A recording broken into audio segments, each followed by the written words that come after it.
I witnessed one of those scenes that many consider one of the most beautiful on Earth. Despite the circumstances, seeing the sunrise in Hawaii is a dream for many people. However, as it was, it only made me feel more anxious and aware of how alone I was. I always dreamed about this, but I never imagined that I would do it alone. Now I understand what people mean when they say that success doesn't matter if you don't have someone to share it with. And I think it's worth adding that the person with whom you share success should also matter to you, and vice versa. I didn't come to Hawaii alone, but after yesterday I began to realize that you can be in a small group of people, or even in a large crowd, and still be lonely. My concern stems from the fact that there is a lot at stake on this trip, and it appears that both my boss and I underestimated not only the stakes, but also the possibility of not getting what we came for. Our jobs, maybe our careers, are on the line, and I feel like the sword of Damocles is hanging over our heads. At the same time, I learned yesterday that what I thought no one knew had already become known to the worst person in the world who could know it. So this morning, I got up early to see the sunrise. I don't know when or even if I'll have another chance at something like this. A tear rolls down my cheek because as I watch the subtle hues of light, as the ball of light rises above the horizon, bringing with it the hopes of a new day, I feel nothing but sadness, bitterness, regret, and anger. It shouldn't be this way.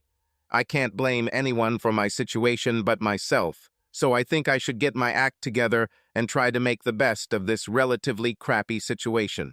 My name is Alvina Caldwell, and this trip was supposed to be a way for my boss, Lou Grant, and I to impress the new top management at our company. Our company, Dalton Industries, was recently sold to a group of younger investors, and they seemed determined to bring in their people. All the new employees they brought in seemed younger and bored. I don't consider myself an old maid at 38 years old. My boss, Lou, is 12 years older. He's 50. When we first saw them at a staff meeting, Lou, I, and the rest of our team thought the same thing. We all decided that we were going to have to babysit a bunch of kids. We thought that these children might be the children of some shareholders. Perhaps their parents didn't know what to do with them, or sent them here to give them a taste of the real world. We thought that we would teach them everything, mentor young upstarts, and pass on to them the fruits of our many years of experience. Already in the first week, we realized that we had problems.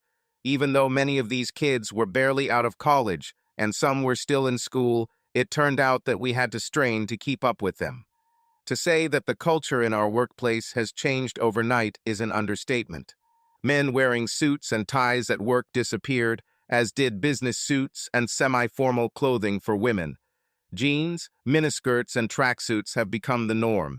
One of the first things I noticed was that each of these children, as we called them, was wired. Everyone had a laptop, tablet, or smartphone, and they all stayed connected constantly through all forms of communication that I had never heard of. In many cases, they communicated much faster and more seamlessly than our corporate network allowed. It was very scary, and almost nothing was written down on paper. They sent almost all documents to a server that I didn't even know existed. When I mentioned this in a meeting, I was told that the new communication structure had been outlined on the staff page of the new corporate website. My boss should have given me the login and instructions weeks ago. Neither Lou nor I even knew that a corporate website existed. Those with whom we worked for many years did not know about this. After a few weeks, we began to notice that many of our former colleagues were no longer with the company. Out of curiosity, I called a few of them, thinking that perhaps they had quit or found better jobs. I was surprised to learn that they were all fired. Everyone said the same thing. They simply couldn't adapt to the new corporate model. Most of them told me that maybe they could figure it out with time, but things are moving too fast right now. And most of them didn't even know what Twitter was, let alone have an account. Lou was the last of the dinosaurs. I couldn't count because I was his assistant. Whatever happened to Lou happened to me by default. The new owners seemed to like us for some reason, but they constantly criticized everything we did. They also made it harder and harder for us to keep our jobs. Since they took over the company a year ago, neither of us have received a pay raise. Finally, they found something we could help with. More and more businesses have begun to spend a significant portion of their advertising budget on online marketing. One of the leaders in the field of online advertising has begun accepting new clients again. Well, when marketing came out of nowhere about 4 years ago, they had many patented processes that revolutionized online marketing. Their advertisements, both on the internet and on television, were discussed by everyone. Early commercials had a guy who sounded like the duck from the Aflac commercial asking questions to the viewer. "You said you were going to start advertising your business online," he asked. "So," he shouts. Then there is a voiceover that talks about when marketing. They gained clients so quickly that they were forced to stop accepting new accounts for the last 3 months of last year. They simply didn't have enough staff to service all the customers. I would give anything to know about their corporate structure because literally overnight, the company went from nothing to being valued in the billions of dollars. Anyway, they're having a new account fair tomorrow, and they'll start accepting new clients again, and this is where Lou and I screwed up. You see, Lou and I thought we'd just show up and sign with them. We have not prepared any presentation. We didn't even think we'd need it. Even on the plane, we realized our mistake. We met a couple of representatives from other companies who were discussing how the business model had changed. In the past, advertising agencies would come to clients and pitch their ideas for advertisements that would sell the client's products. Now that internet marketing had taken off like a rocket, and the few companies that had access to more screens had as many customers as they could serve, they could afford to choose. Lou and I didn't realize this when we boarded the plane. Lou was so busy talking about old times that we didn't even realize the rules of the game had changed.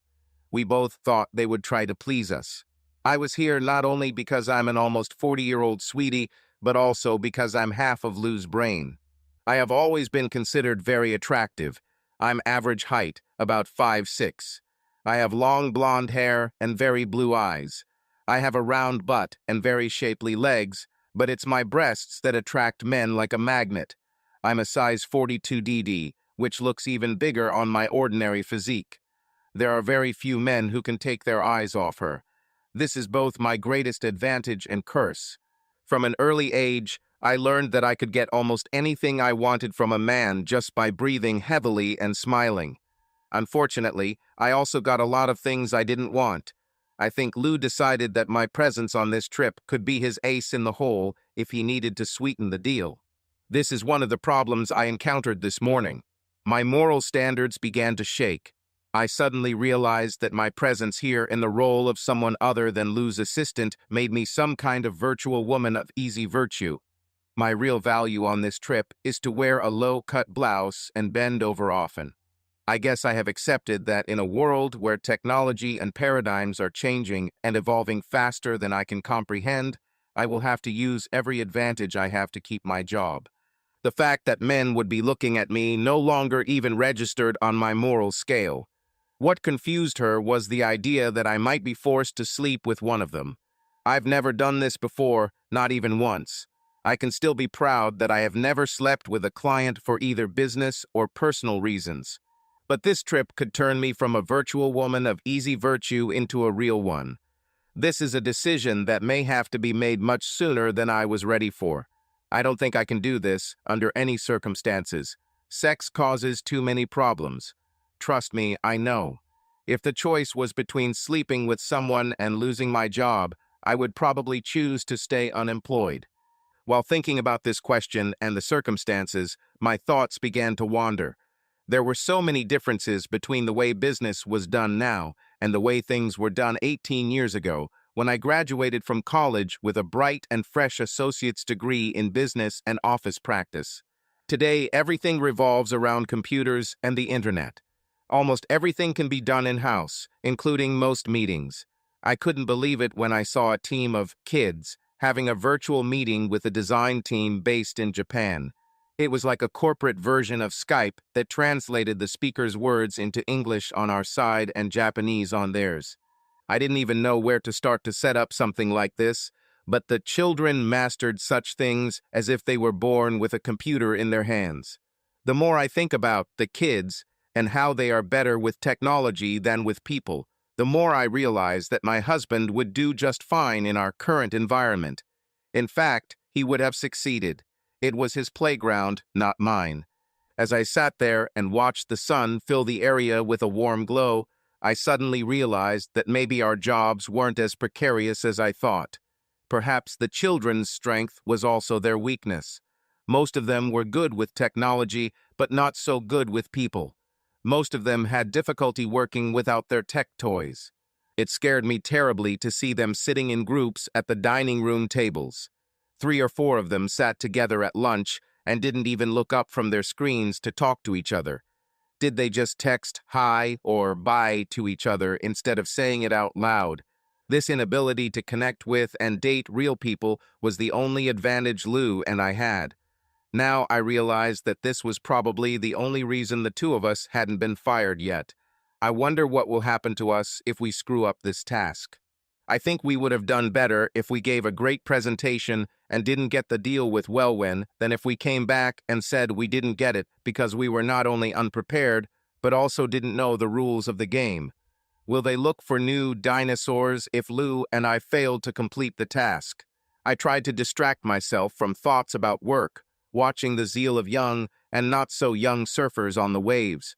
As usual, I compared every man, whether he was thin or fat, short or tall, with my ideal man. It's funny, but my ideal was not at all what people would expect it to be. Because of my physical attributes, I could choose any man I wanted, and when I was younger, I did. I was a very late bloomer and didn't receive the gifts of my genes until my freshman year of college. My mom always told me that when they showed up, I would have to fight off the guys. By them, she meant breasts. Most of the women in my family are very well built, some even to ridiculous proportions. I didn't want them. I've seen the damage they can cause. My mother married my father because she loved him with all her heart. She had no illusions like some women. She just wasn't insightful enough to understand that all the factors in an equation do not always remain the same. Some women marry a man knowing he has flaws because they think they can change him. Women always believe that they can transform a man into their ideal vision of what he should be because they have what God has given them to control men. Men are no less stupid either because they have their own version of it. Men don't marry women they consider imperfect. Men go after women until they find the one that suits them. But then they expect her to stay that way forever. Gravity, time, and the aging process, both physical and mental, prevent this. My mother, being the wise woman she was, knew that my father had a problem. He had his own addiction. No, he was not an alcoholic or addicted to illegal substances. He did not have a gambling problem and was not violent. My father was obsessed with breasts. He loved my mother, but he worshipped her breasts. My mother could control my father simply by how many buttons she undid on her blouse. She could make my dad agree to anything just by bending over. By the time I was old enough to understand what she was doing, I loved watching it. She'd say, "Honey, can you mow the lawn today instead of tomorrow? I want to invite a few people over, and it would be nice to do it outside." He replied, "But I was going to play golf today. I always mow the lawn on Sunday." She undid the button and his eyes went to her cleavage. Then she smiled, and some unspoken message passed between them. 5 minutes later, I heard the sound of a lawnmower. My mom just laughed. When I grew up, I asked her about it. "But Mom, can't he see and have your breasts whenever he wants?" I asked. "Of course he sees," she laughed. "Actually, they belong to him. I just carry them with me. My breasts are just one of your father's triggers. Once they come out into the world, no matter what happens, we end up in love. And they come out quite often because I love being with your father as much as he loves being with me. I just have to pretend that it's just his desire to keep the upper hand." At the time, it seemed to me that it was a very difficult relationship, but I have to admit that it worked for them. There was no happier couple in our area. All the women were jealous of my mother, and all the men were jealous of my father, and the two of them loved each other madly until it all ended in my first year of college. My 5 freshmen were actually more like 20 freshmen. My skinny legs became more rounded and dense. My butt also became more rounded. But the biggest change was that within a year my breasts got bigger so quickly that they hurt. I went down a smaller C that barely showed up on anyone's radar before the double D. When I returned home, all my clothes, especially my underwear, no longer fit. I also came home to help my mother cope with the pain of being diagnosed with breast cancer, as well as her treatment and recovery. Over the years, my mother continued to love my father more and more, but a few months after the surgery, it became clear that what he loved most was gone. A year after my mother's surgery, he left my mother a note, the contents of which she never revealed to me. He split everything with her 50-50, except that she had to keep the house. My father was, and probably still is, a good provider. She also receives half of his pension until she dies. And he paid for me to finish college. My mom told me that he only divorced her so she could find someone else. Someone who will love her the way she deserves, instead of loving her for who she used to be. In his own way, I think he was honest, and although I never sought it out, I always respected him for it. Instead of dragging out the situation and tormenting her, he decided to give my mother one sharp blow and waited until she had fully recovered from cancer to do so. No one can ever say or control how one person treats another. When I think about this, it makes me laugh. I probably spend a quarter of my salary on private detectives, but I've never tried to find my father. Either way, my father's passing affected my mother. It changed her, aged her, and ultimately killed her much faster than cancer could, and in a more insidious way. As I mentioned earlier, my mother loved my father with every fiber of her being. I think it must be genetic, too. She just couldn't come to terms with the fact that he left her. Overnight, she began to look much older than her actual age. She also lost much of her confidence in her own image.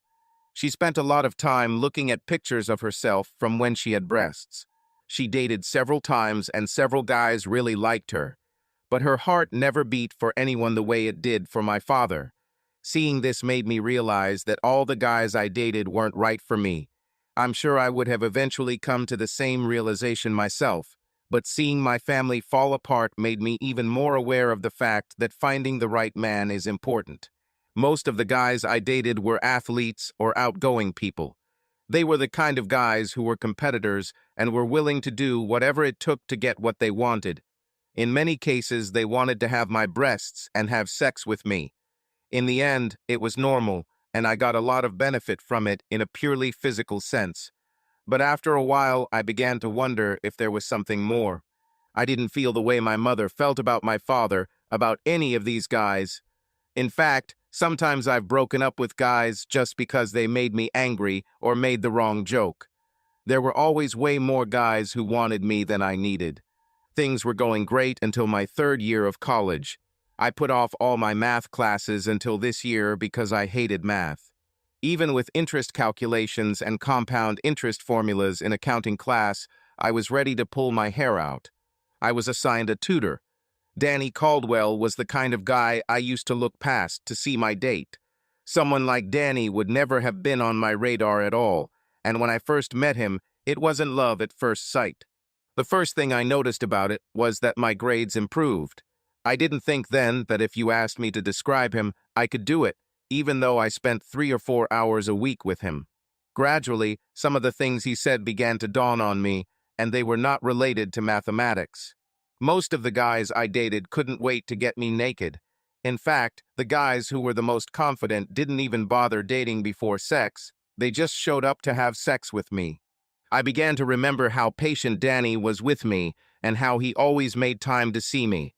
I think it was my birthday that made Danny go from faceless idiot to date material. The guy I was dating was supposed to be a great wrestler. Everyone thought that he would go to the Olympics, and then, damn, what do wrestlers do after the Olympics?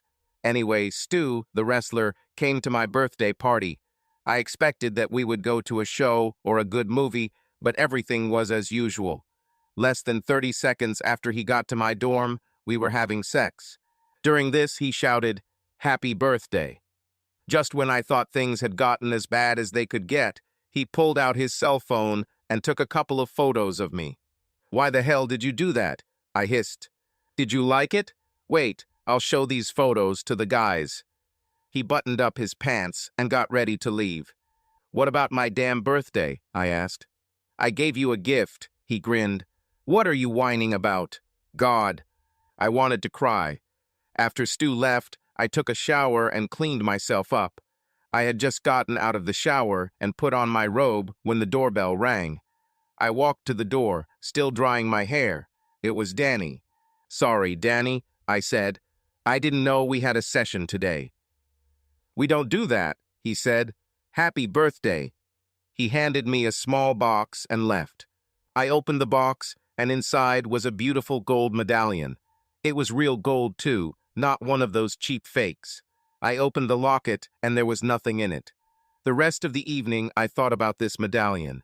My roommate even commented on it when she got home from her date. "I'll give you my gold earrings for this," she said. "I don't think so," I told her. "Why did he give this to you?" she asked. "Today is my birthday, remember," I said. "Damn, I forgot," she said. Then it dawned on me. I was a hot, beautiful, and popular woman, but none of the guys I dated even bothered to remember my birthday. My roommate, who was supposedly my best friend on campus, didn't take the time to give me a gift. Only Danny remembered. I started thinking about him then.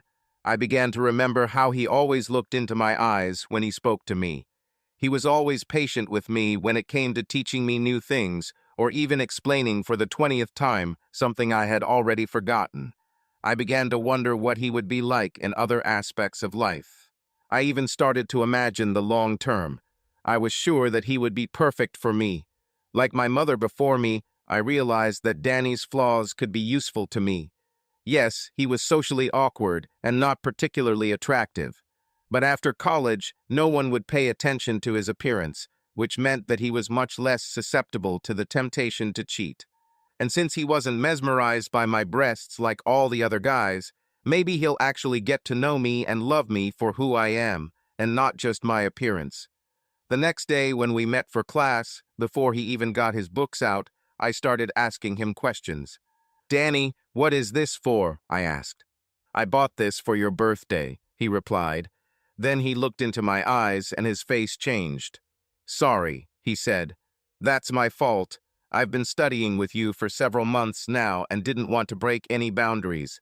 I think I started to think of us as friends and not just as tutor and student. This won't happen again." He looked really sad. He had done the only thing that prevented me from considering my birthday a reason to die, and now he was apologizing for it.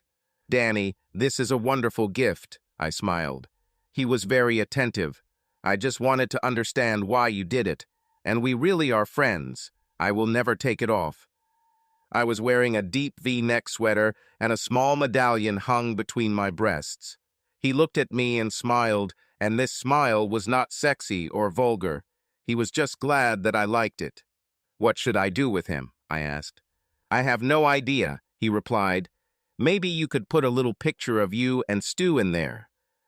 I was simply amazed that someone just wanted to make me happy. I didn't do much math that day, but Danny was patient as always. I spent the whole day staring at him.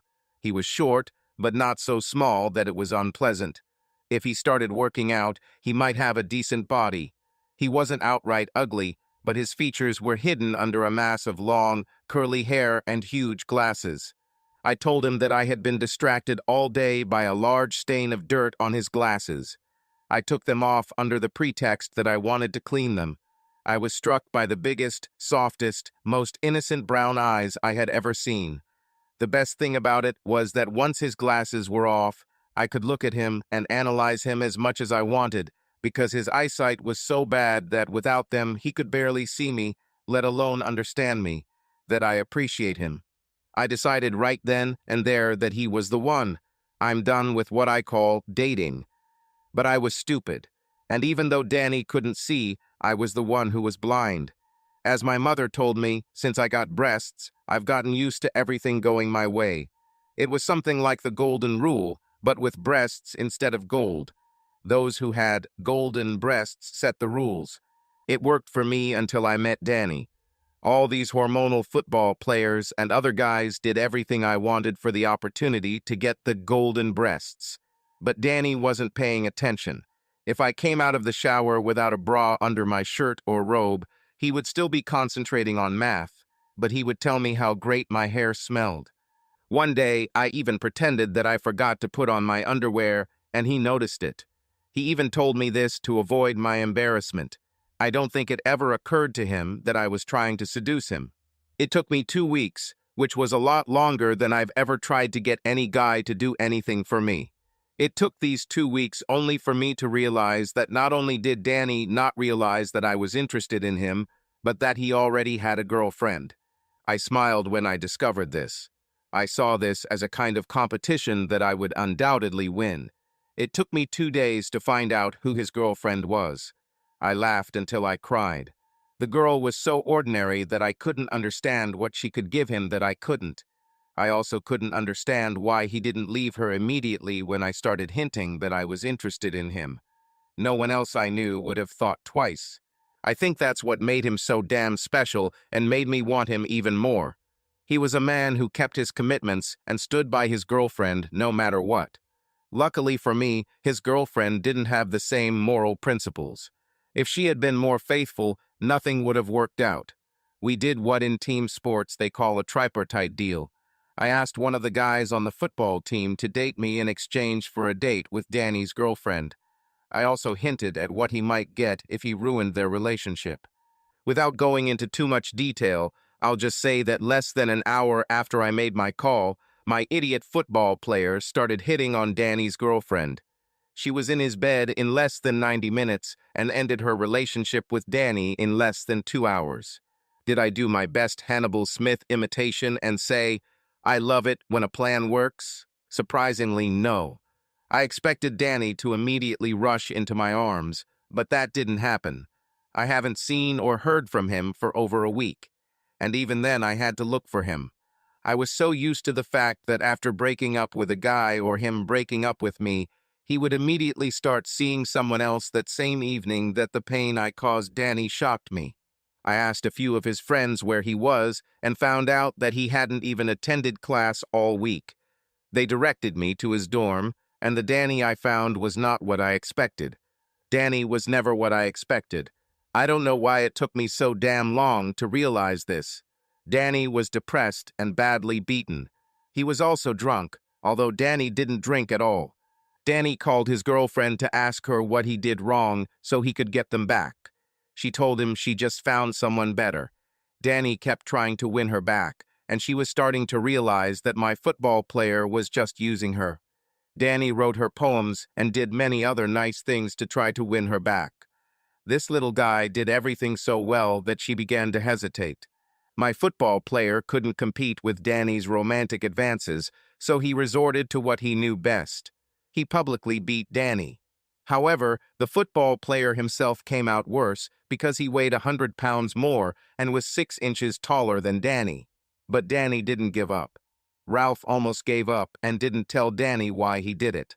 The entire crowd ended up turning on Ralph, and he didn't have as much fighting spirit as Danny. He escaped. Perhaps the hardest blow for Danny was the realization that the feelings he had for the girl did not matter to her. She just threw him away for a chance to be with a guy who didn't care about her. She later tried to win Danny back, but he wanted nothing to do with her. In fact, most of the students on campus, like the Amish, turned their backs on her. Even after she was out of the picture, it took Danny and I a long time to be together. First, he had to get over breaking up with her. It didn't matter that she left and transferred to another college. She was still calling him, trying to get him to talk to her.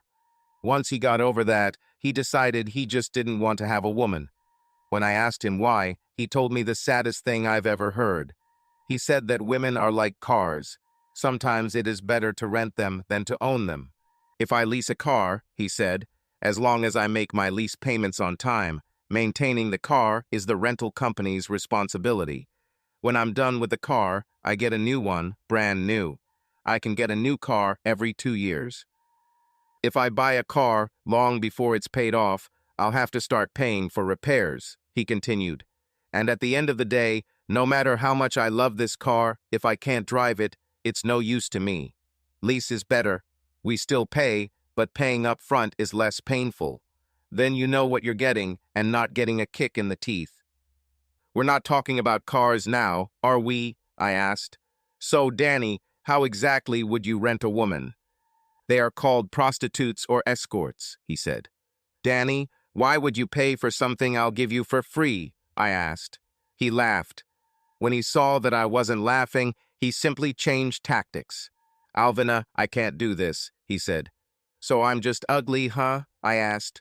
I just couldn't understand him. Alvina, you are probably the most beautiful woman I have ever seen, he said. When he said this, I almost attacked him. I'm not much shorter than Danny, and I'm pretty strong for a girl.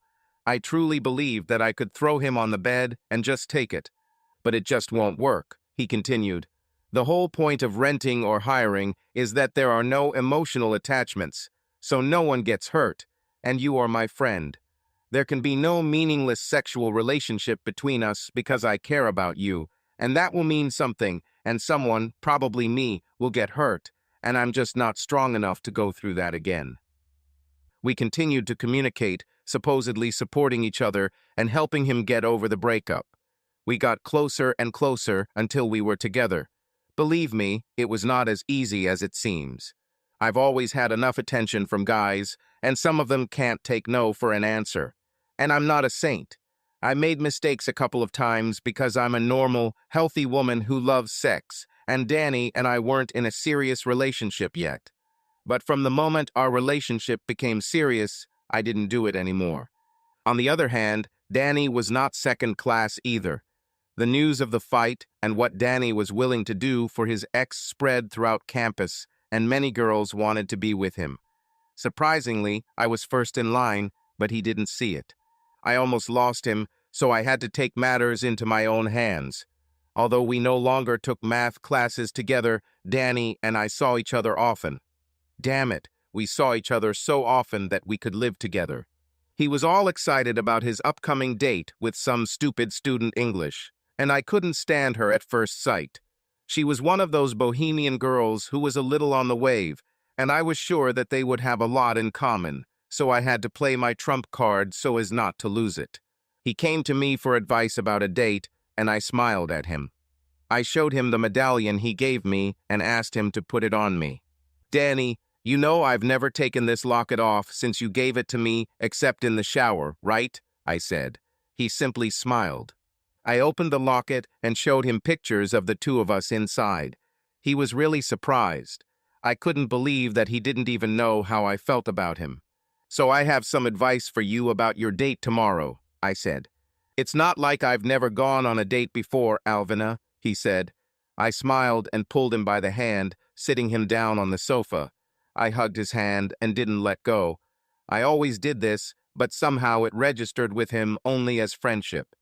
Well, I want you to be prepared, I said. So let's start with the basics. How can you tell if a girl likes you? You just feel it, he replied. Maybe, but there are more obvious signs, I said. If she smiles often when you're with her and takes every opportunity to touch you, you probably like her. But these are just signs that she likes you. Maybe it's just a friendship. I know you're probably also wondering if she's sexually aroused by you enough for the friendship to develop into something more. Worst for it can be very frustrating for a guy to be in the friend zone. He looked at me strangely, and I realized that I succeeded. Do you know how to understand this without wasting weeks or months waiting? I asked. How? He asked. I flexed my finger and motioned for him to lean closer. We sat next to each other on the sofa, and our legs touched each other, so that we physically could not be closer if he had not laid down on top of me. I have one last piece of advice for you about your date tomorrow, Danny, I said.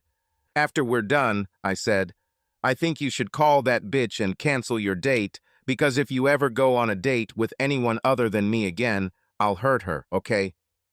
That's it. This was my chance to seduce the man I loved. I've been working on this for months.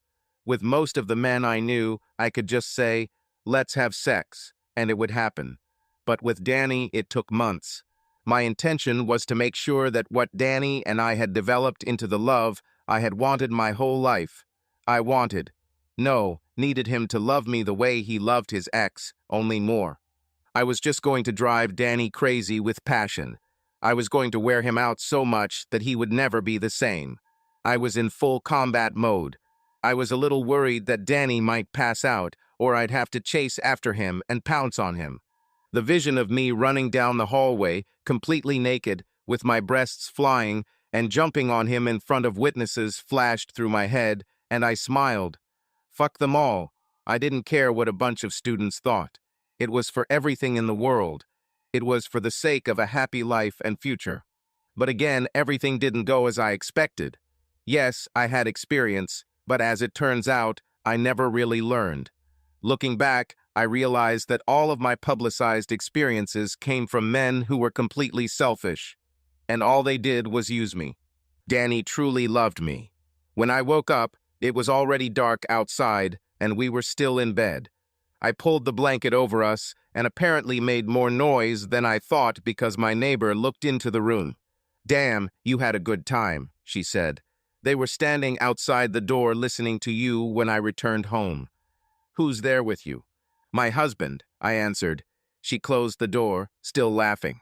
"Danny and I got married right after graduation.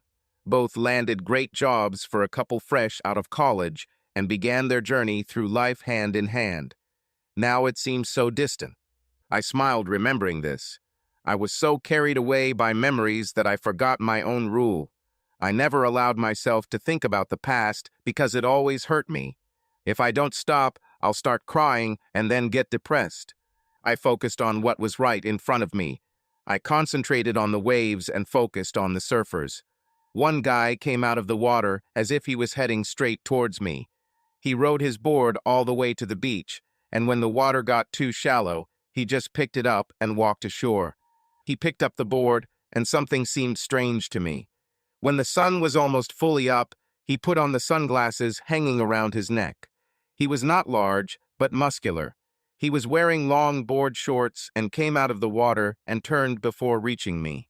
His hair was cut so short that I thought I could smell his brain, but it was a good decision for him. He was so tanned by the sun that I almost thought he was Hawaiian. He walked up to the guy who rented out surfboards and stuck his board into the sand. He handed him a towel, a shirt, and a pair of boat shoes. When he got dressed, the guy threw him a soda, and he left. For some reason, I couldn't take my eyes off him. I expected him to come up to me to try to talk. Although he was clearly younger than me, few men could resist my girls. However, he did it. He didn't even look at me twice. He walked towards the car, which I didn't notice. It was a beast. The car was a Mustang. I knew this for sure because they are everywhere now. My husband had one too, but not quite like this one. He was much older. This one was one of the new ones. It also came with a custom paint job. The bright orange color started off into a tribal motif towards the back featuring a volcano and pineapples. I don't know anything about car mechanics because I'm not a car guy, but Danny would know. I'm sure he and this guy could sit and talk about Mustangs for hours. The most interesting thing was that I was just told yesterday that maybe it was time to move on with my life. I wonder what my husband would think of who I have become. Would he still love me? My biggest problem was that after losing him, the love I felt for him simply refused to fade. But now it was getting harder and harder to remember what he looked like. It seemed like a crime to forget the face of the person you vowed to spend eternity with. I couldn't believe that after just 5 years I could barely remember his face. Come on. I couldn't believe that after 5 damn years I still remembered her face. She was standing on the beach like some kind of big-breasted fertility goddess when I emerged from the waves. Out of habit, I put on my glasses. I was sure that they would be a sufficient disguise, although Grace always said that no one from the past would recognize me. My height has remained the same, it cannot be changed. But other than that, I have changed completely. Over the past 4 years, after almost 10 months of hunger, I gained about 30 pounds of muscle mass. I cut my hair because Grace wanted it, but now that I'm used to it, I have to admit that it's much easier this way. Of course, all that weight, although mostly muscle mass, also slightly changed the contours of my face. I swapped my glasses for contact lenses, and the sun is all here bronzes. My mother didn't recognize me the first time she finally came to visit me last year. It was funny, but still shocking that my own mother was standing next to me and didn't recognize me. On the other hand, I recognized Alvina at first sight. It is impossible to forget her. You could write songs about her breasts. They seem to have settled a little lower on her chest, but that's probably just gravity doing its thing. Maybe there were a few new wrinkles on her face, and her expression wasn't as hopeful and happy, but I knew it was her. Most of the guys on the beach couldn't take their eyes off her breasts. If they knew what she was like, they would forget about decency and pounce on her just to touch her. They say that Helen of Troy had the face that launched 1,000 ships. Alvina's breasts could launch 2,000. Hopefully, whoever owns her now is prepared for all the attention she gets. Even as I dried myself, I felt a flash of pain at the thought. I thought that all this was already behind me. There was a thought in the back of my mind that she should still be mine. These breasts and the rest of her body were to be mine for the rest of my life. But this, like everything that came out of her mouth, was a lie. Alvina must be around 38 years old. I just turned 36. We were together for 13 damn years, and I only really got to know her after I left her. I was a fool, and she pulled my strings almost from the very beginning. I smile, remembering how skillfully she played me, almost as if I were a $2 violin, and she was a violin virtuoso. No, I take that back. I was a Stratocaster, and that bitch was Jimi Hendrix. She played me, forcing sounds out of me that seemed impossible. Her entire audience was enjoying the music, and then she threw me on the damn stage and set me on fire. I think she believed that after her performance, she would never play me again, and after the flame, no one else could. Was I bitter? Hell yes. Was I angry? Maybe. Am I jealous of someone who is having sex now? I want to say no, but I'm not sure I can. Did I miss her? The hell with it. Probably psychologists would say that I need to close gestalt or some other nonsense that makes no sense in the real world. But I don't need it. What I really need is to get this bitch and her problems off my island. To be honest, most of my anger was related to my building materials. For the last 4 or 5 years, Alvina had lived in a wooden box in the farthest corners of my mind. She was there with my 3rd-grade English teacher who tried to force me to learn how to use commas, and that guy who took my lunch money in elementary school.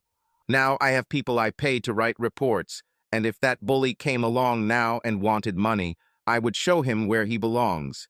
I became a different person, not only externally, but somehow Alvina managed to get out of that damn box, and that scares me. All I have to do is wait until she finishes her vacation or whatever she's doing, and I'll build her a new crate. This time I will make it out of concrete and steel. I got into my Mustang and drove off without looking back. Okay, I lied. I did take one look in the rearview mirror and saw her still standing there, looking at me as I drove away. I wonder if she experiences the same sense of déjà vu that I do. This time it's different because this time I'm not crying. I drove along the coastal road to my building, and within 20 minutes my attention was divided.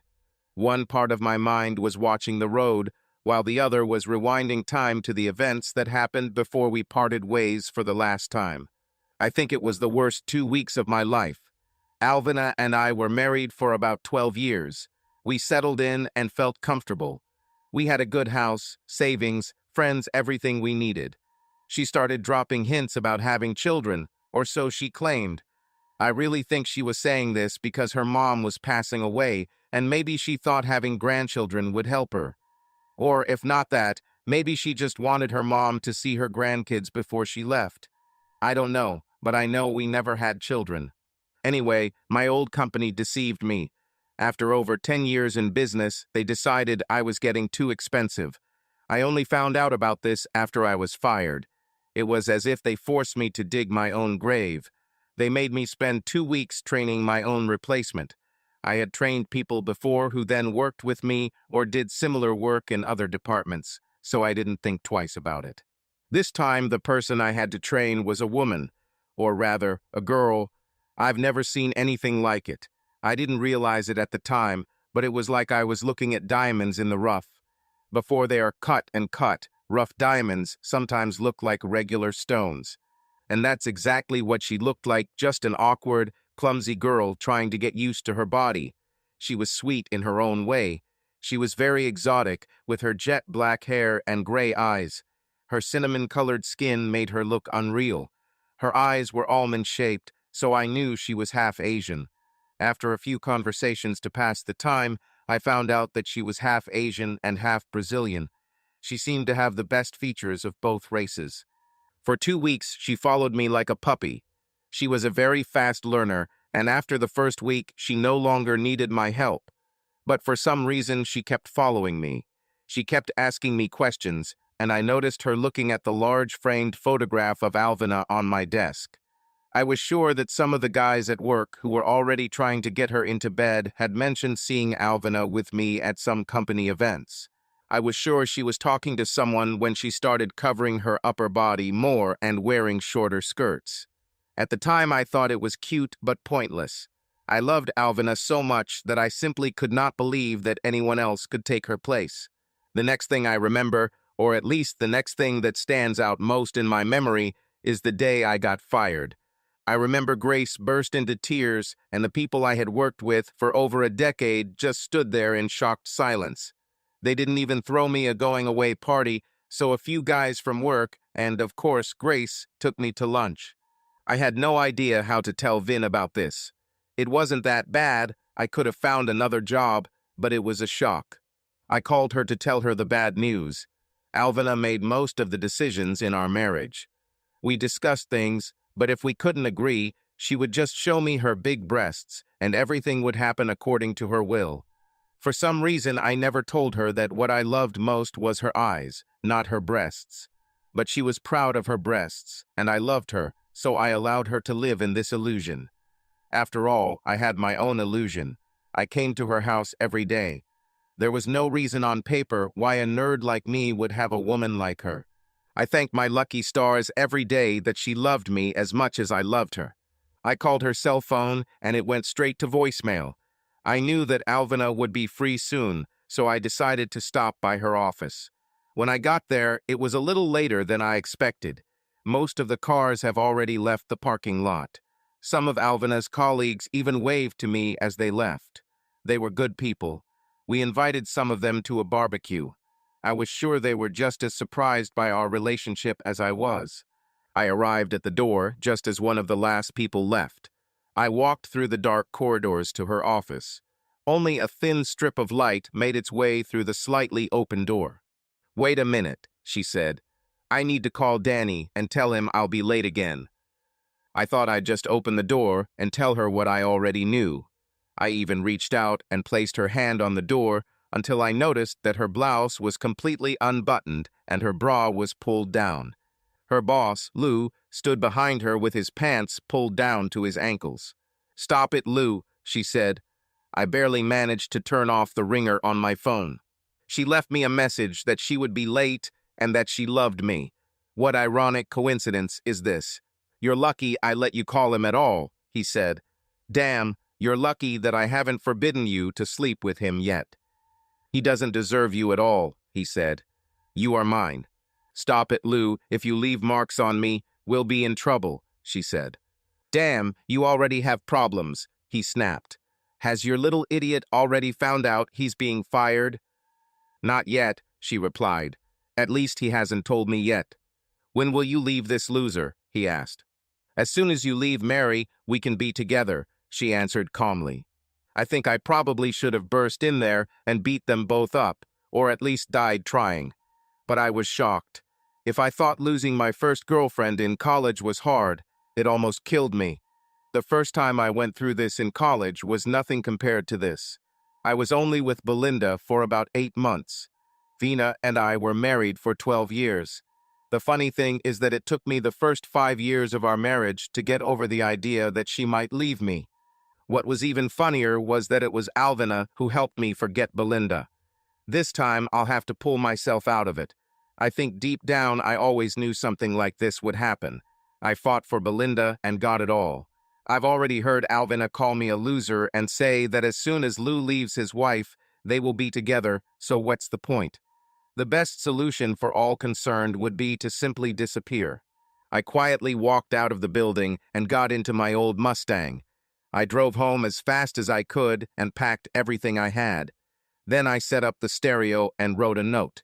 The strangest thing about it was that in more than 12 years of marriage, I never lacked words for Alvina. We often talked for hours. But at this most important moment of our time together, I couldn't think of a single word for her. I limited myself to just press play. Then I got into the car and began to wait.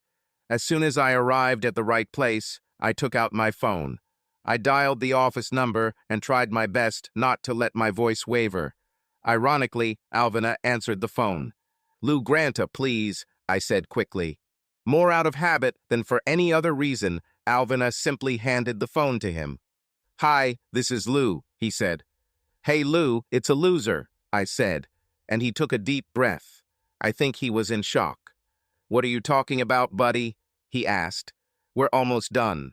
The baby will soon be home, safe and sound, in a couple more minutes." I heard a click and was sure he was on speakerphone. "There's no need for her to rush home. By the time she returns, I will be gone. I was there earlier and saw you too. I heard what you were saying about me. I think what hurt me the most was that Alvina agreed with you." "No, Danny, you don't understand," she screamed. "I'll be leaving in a few minutes, so she won't be burdened with me anymore. I loved her with all my heart. I'm sorry this wasn't enough. I'm not going to tell your wife about this. In exchange for keeping your secret, I only want one thing. Just be nice to her, Lou. Tell her she can keep everything. I only take a little money. Let her decide for herself how she wants to get a divorce." When I hung up, I was sure Lou was alone because I couldn't hear Alvin in the background. She must have broken every traffic rule in the city because she made the 10-minute drive from her office to her home in 6 minutes. She drove onto the lawn and ran out of the car, completely naked. She opened the door and entered the house. I heard her loud cry, which turned into a desperate howl. A few moments later, I heard the music start playing and Tina Turner's voice began to penetrate the walls. I thought about the sound I heard from the open door of the house. It was the sound of a tortured soul, or maybe just a very good actress. Lights came on the porches of neighboring houses. I started the engine, and the exhaust system I loved so much gave me away. My MagnaFlow exhaust system produced a deep, rhythmic sound that was easy to identify and hard to miss. A second after I started the car, a light came on the dashboard, indicating that the trunk was not fully closed. With all the stuff I could carry in the trunk and back seat, I had to get out to close it. It took me less than 4 seconds to reach the trunk and another second to close it. In those 5 seconds, she ran out of the house wearing one of my jackets, throwing it over her naked body. Hearing her bare feet on the grass and then on the asphalt, I was stunned for a second. Why was she so tormented over a loser? She could have just let me go. "Danny," she screamed. She must have put all her strength into that scream. It started out loud and demanding, but ended with a sad sob. It's amazing how she could pack so much emotion into one short, 2-syllable name. I waved to her when she was almost there, and then got back into the car. As soon as she got close, I drove away. She started running faster. But 2 legs against 4 wheels is not even a competition. My last memory of Alvin was what I saw in my rear mirror. This image is imprinted in my brain. All her blonde hair was disheveled around that angelic face, giving her the appearance of having just been torn from bed.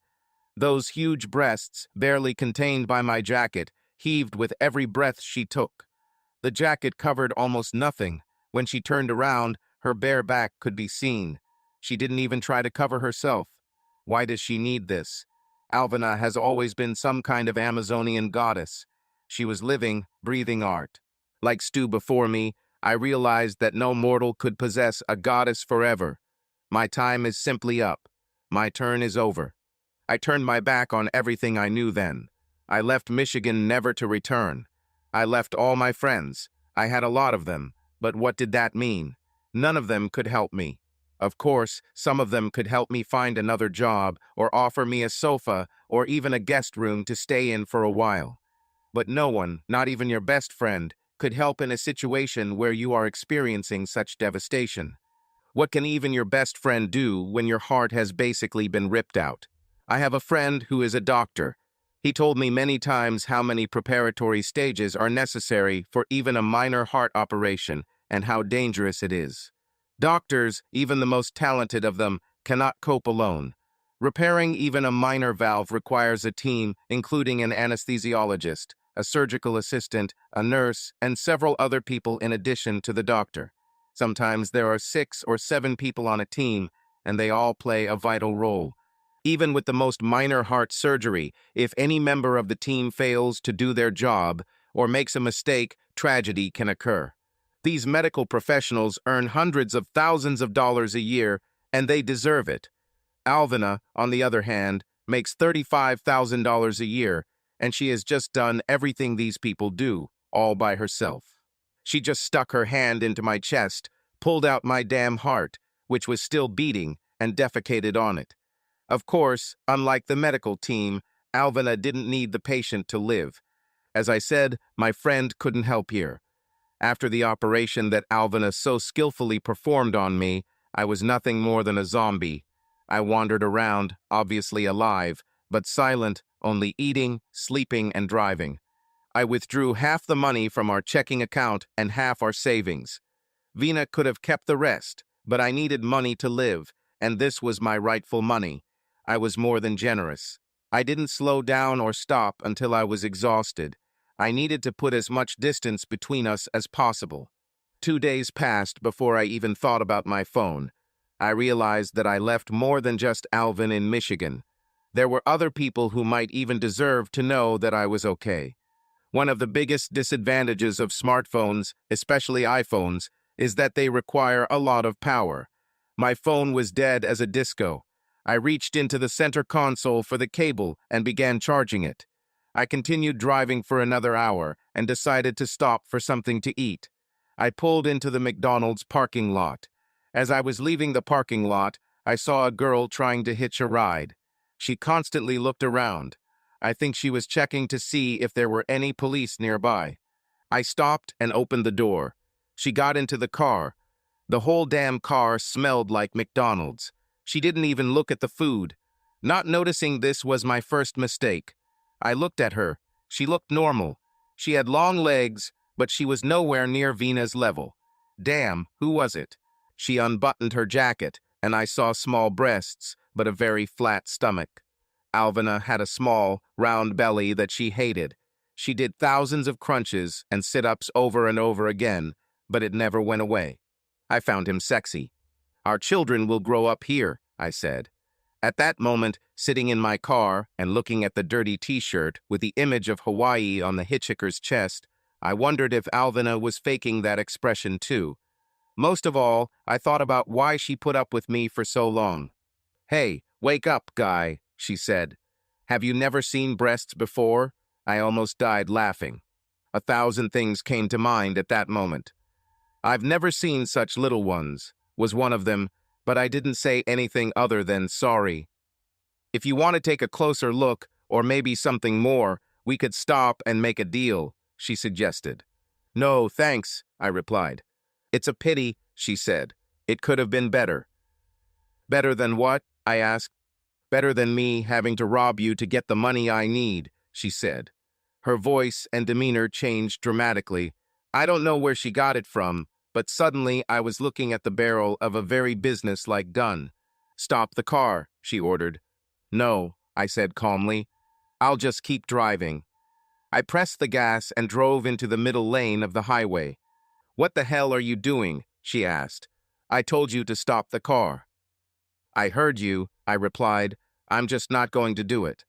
She raised the gun higher and pointed it at the side of my head, and I leaned closer to her. I approached her so close that the barrel touched the skin on the side of my face near the temple. "Come on," I shouted to her. "Shoot! Shoot now!" She moved the gun away. "Are you crazy or something, mister?" she asked. No, I'm completely normal, I said. I just don't want to live anymore. The pain is too much, and I want to see what happens next. What really happens after death? I don't know what will happen, but it has to be better than walking around with this empty feeling and hole in the heart where your wife should be. Slow down, mister, she said nervously. It's not that bad. You can get back together if you stay alive. The speedometer was rapidly approaching 100 miles per hour, and she was clearly nervous. We can't fucking get back together, I hissed.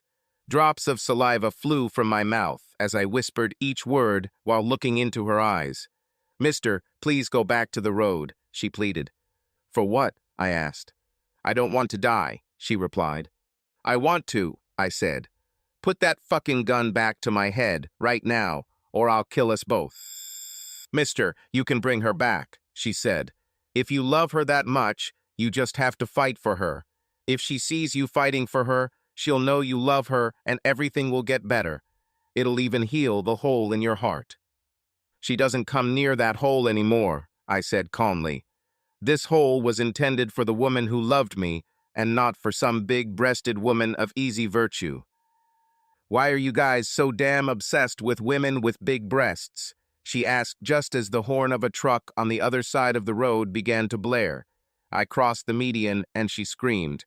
I turned the steering wheel sharply to the right and we almost hit the truck. Please, mister, she begged. Look, if you want to die, that's your business. But let me go out. Roll down the window, I shouted as the car began to swerve to the left again and cars around me started honking. She didn't hesitate. Throw the gun out the window, I said. She did and again did not hesitate. I turned the steering wheel sharply to the right and began to slow down. I pulled over to the side of the road and told her to get out. I'm really sorry, mister, she said. I just needed the money so badly. So you didn't see that huge employees wanted sign at McDonald's where I picked you up? I asked. I don't want to work in fast food, she replied. There is no future in this. But there's a real thing to it, I snapped. So get on with it while you work on something better. Do you really want to die? She asked. I just nodded in response and left.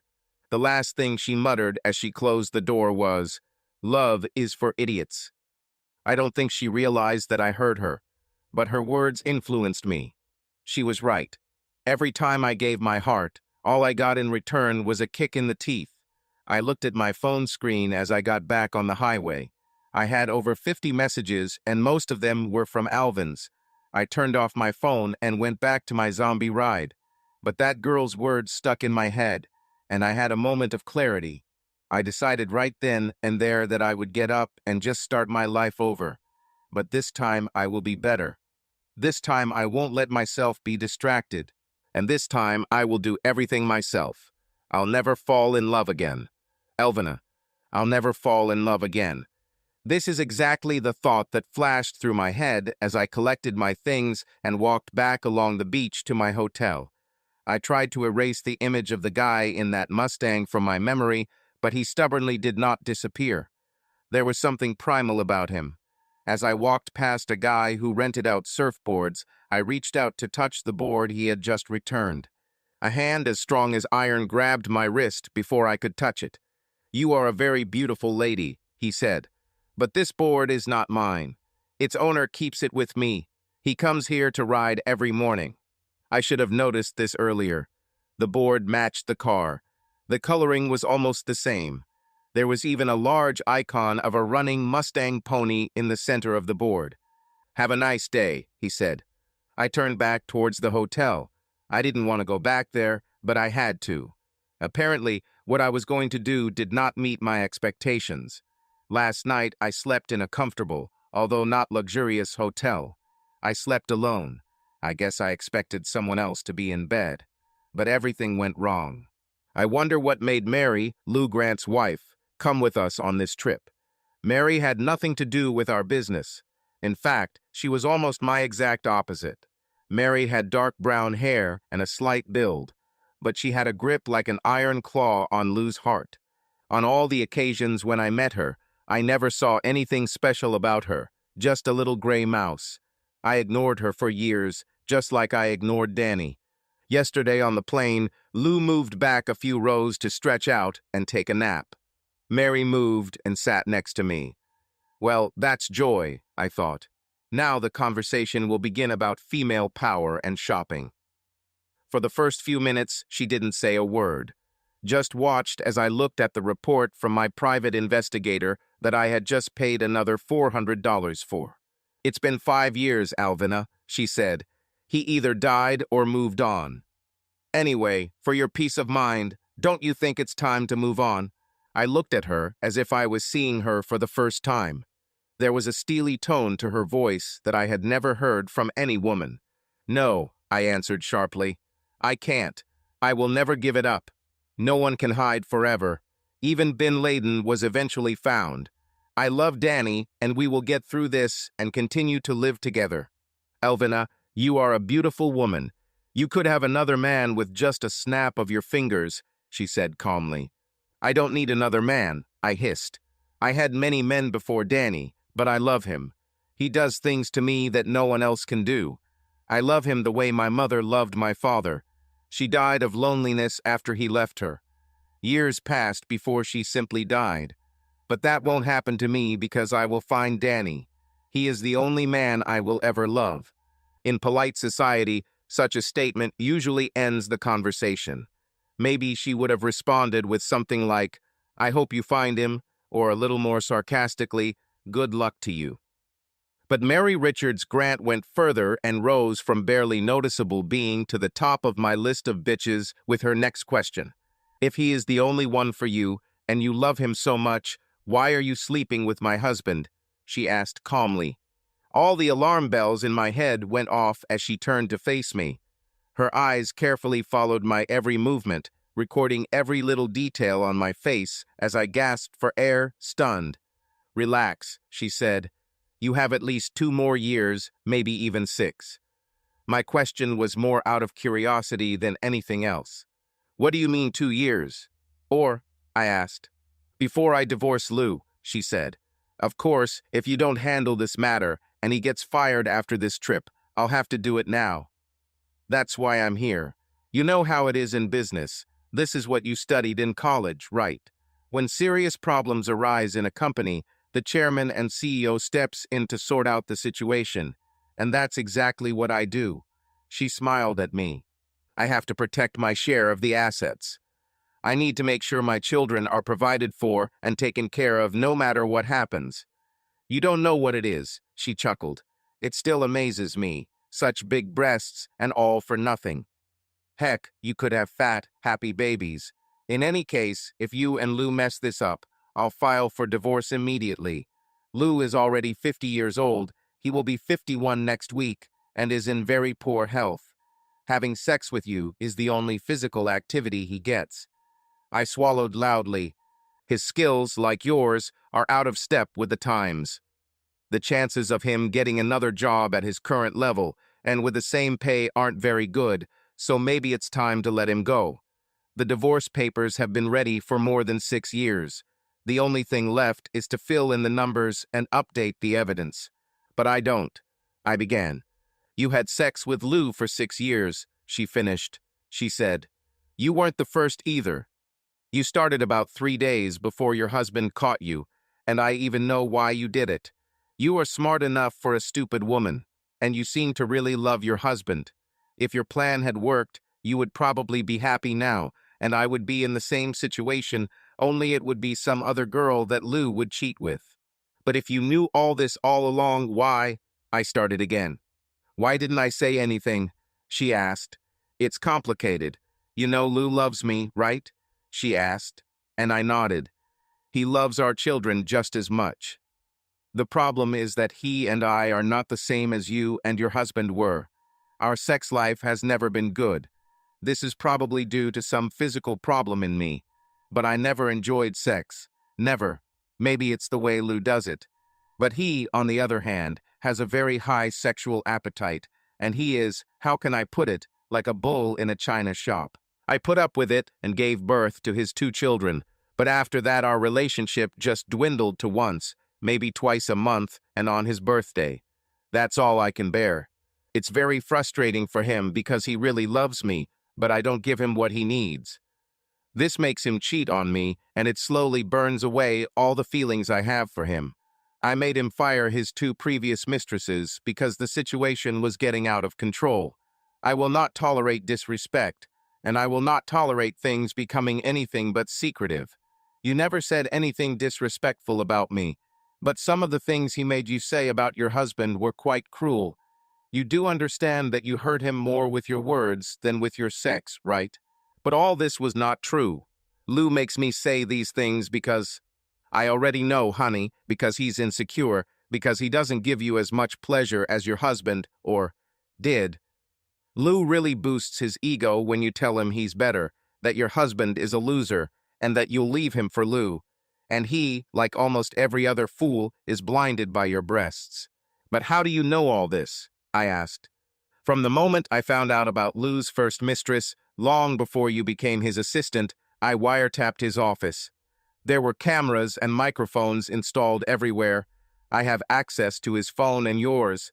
All this was done before you became his assistant. I even have recordings of your cell phone conversations. I know we're not friends and never will be, but can you take a little constructive criticism? I have no choice, right? I asked. She smiled and looked at me. You always had a choice, she said. You always had them. Look, most of us are colored by some traumatic experience from our childhood or youth. In your case, it was the moment your father left, when your mother lost her breast due to surgery. Your mother died unhappy because she really loved your father, and you decided that this would never happen to you. As you told your college friend last year, you started by flirting with guys because you didn't want to fall so deeply in love that it would ruin you when they dumped you. My eyes widened in surprise that she was able to analyze me only from telephone conversations with other people. It was truly self-destructive behavior, dear. But it seems you got over it. What amazed me was her reaction when you told her how upset you were that your husband left you. When she asked why you cared, you got really angry at her. I guess she's one of those women who looks more like a cartoon character than a real person. In her mind, we can all only fall in love with a 6-foot blonde Adonis. Listening to you talk about him, I understood why he attracted you. It's not a physical attraction, although you are just going crazy with the way he has sex with you.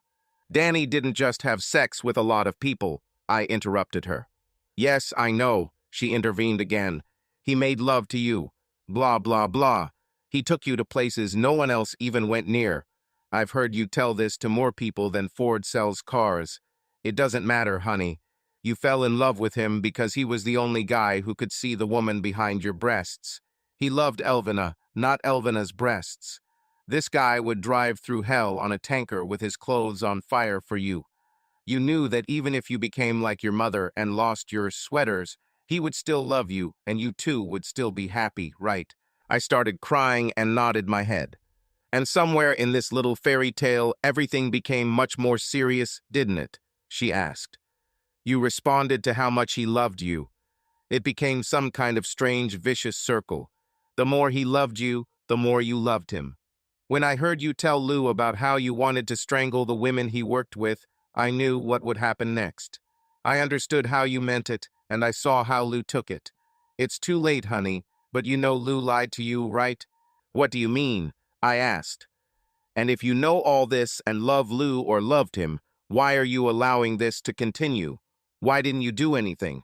I already told you, she replied. You didn't let the situation get out of control, and it's in my best interest to let you continue. I need you. I already told you that I just don't find sex enjoyable. Those few times a month when I have to put up with him to keep Lou happy are torture for me. He's using you like a rented horse. He doesn't even know that you don't like it. We know why you did it in the beginning, but now you're doing it so he can keep helping you pay the detectives, right? I saw the bills, and you would never have been able to pay them without his help. What do you mean he lied to me? I asked. I became more and more upset. Before she could answer, Lou appeared and sat down next to her. Because of his size, he needed a middle chair, so she had to move back to the aisle seat. Since then, I've been wondering what she meant by his lies. Even when we had dinner last night, We didn't have another chance to talk alone. I was angry and upset, but at least I didn't have to sleep with him last night. I got into the elevator and went up to our floor to get ready for the conference. I took a slow shower and washed my hair. For some reason, I moved as if in slow motion. If I don't hurry, I won't have time to look through the documents about Wellwen that are lying on the table. I decided to save time and not style my hair. I simply blow-dried it, applied some styling gel, and then pulled all my hair into one long, loose ponytail. I applied makeup and looked in the mirror. I remembered why I didn't do my hair that way anymore. Danny loved it when I looked like this. I was glad that he couldn't see the wrinkles that had appeared in the corners of my eyes in just 4 years. I didn't know if those wrinkles came from all the tears I'd shed, or from how much I'd aged and how much less energy I had. My life was no longer a life. I didn't go anywhere, didn't do anything. I had very few friends left because I just didn't want to communicate with anyone. It was strange. At the beginning of our relationship, Danny was socially awkward. I took him to parties and made him step away from the wall and talk to people. He never became the life of the party, but at least he learned to carry on a conversation if necessary. This has never been difficult for me. Because of my appearance or the way I looked before, I didn't have to think about what to say or when to say it. Attractive women don't have to worry about anything. Attractive women with large breasts have even less. I could go to a party and almost immediately there would be people to talk to. Danny was much more difficult. Now it seems that everything has changed. For a long time, being next to me, he gained confidence and tried things that he would not have dared to do before. But I didn't want to do anything else without him. I get mammograms twice a year, and there have been no signs of cancer yet, but it scares me. If Danny and I were still together, I would still get tests, but it wouldn't be such a big factor. I know that if I don't have a child soon, the chances of this may disappear. At 38, if I don't do this in the next 2 or 3 years, there won't be any point. I guess I could just find some random guy or go to a donor bank, but I want my kids to be Danny's. I know it sounds stupid, but he and I aren't done yet. I did terrible things to him, but in every case, every bad, shitty decision I made, it was out of love for him. One of the reasons I've fallen so madly in love with Danny over the years is his gentle nature. Danny would never, ever hurt me. Well, he did it once, but it was my fault, and he hurt me by leaving. I still remember running through the building, naked, with only my car keys in my hand. My chest was swinging in all directions, and several truck drivers almost drove into walls or other cars while looking at me. I didn't care. My only thought was to get home to Danny before he ended our relationship. I ran up the stairs and into the house, screaming his name. There was no note. He just disappeared. Everything became a blur, and I almost fell, but I managed to grab onto the dining table.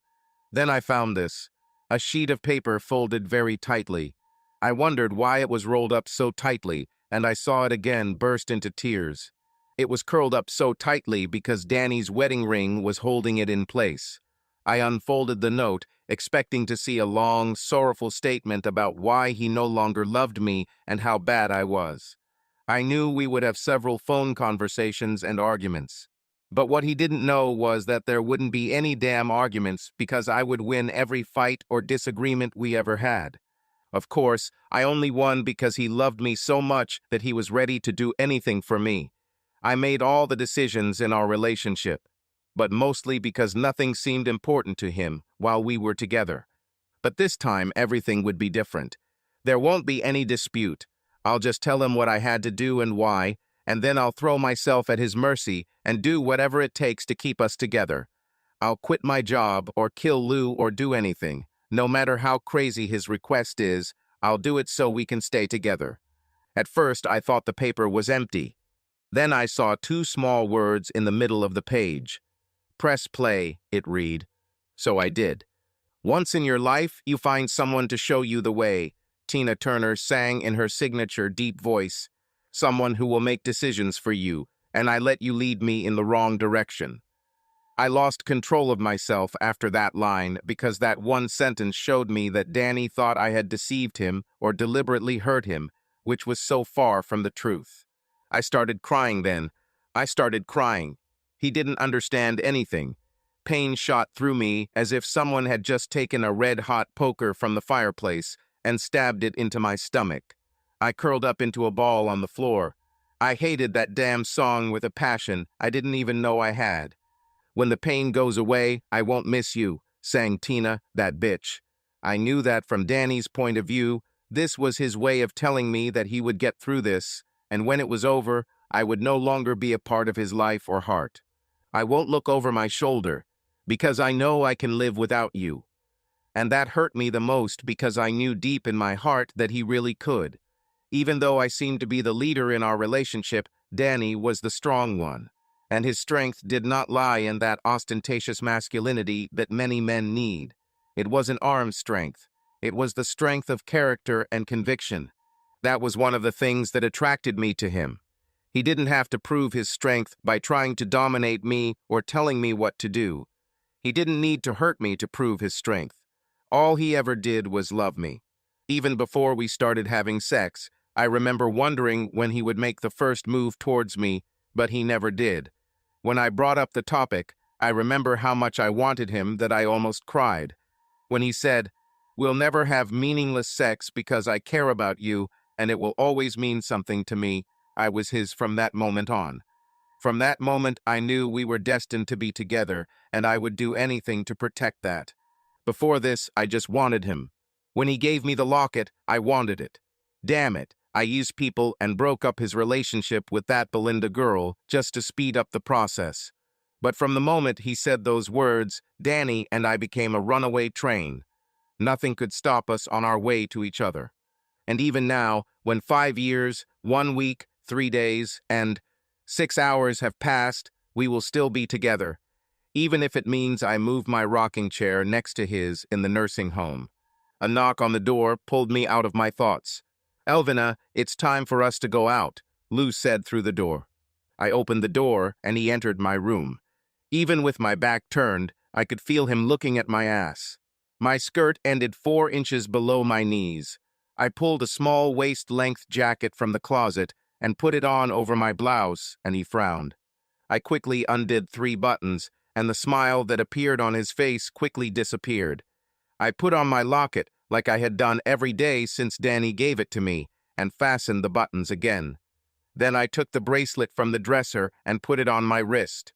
A man's wedding ring hung from the bracelet, making Lou's smile even shorter. I wear this ring every day.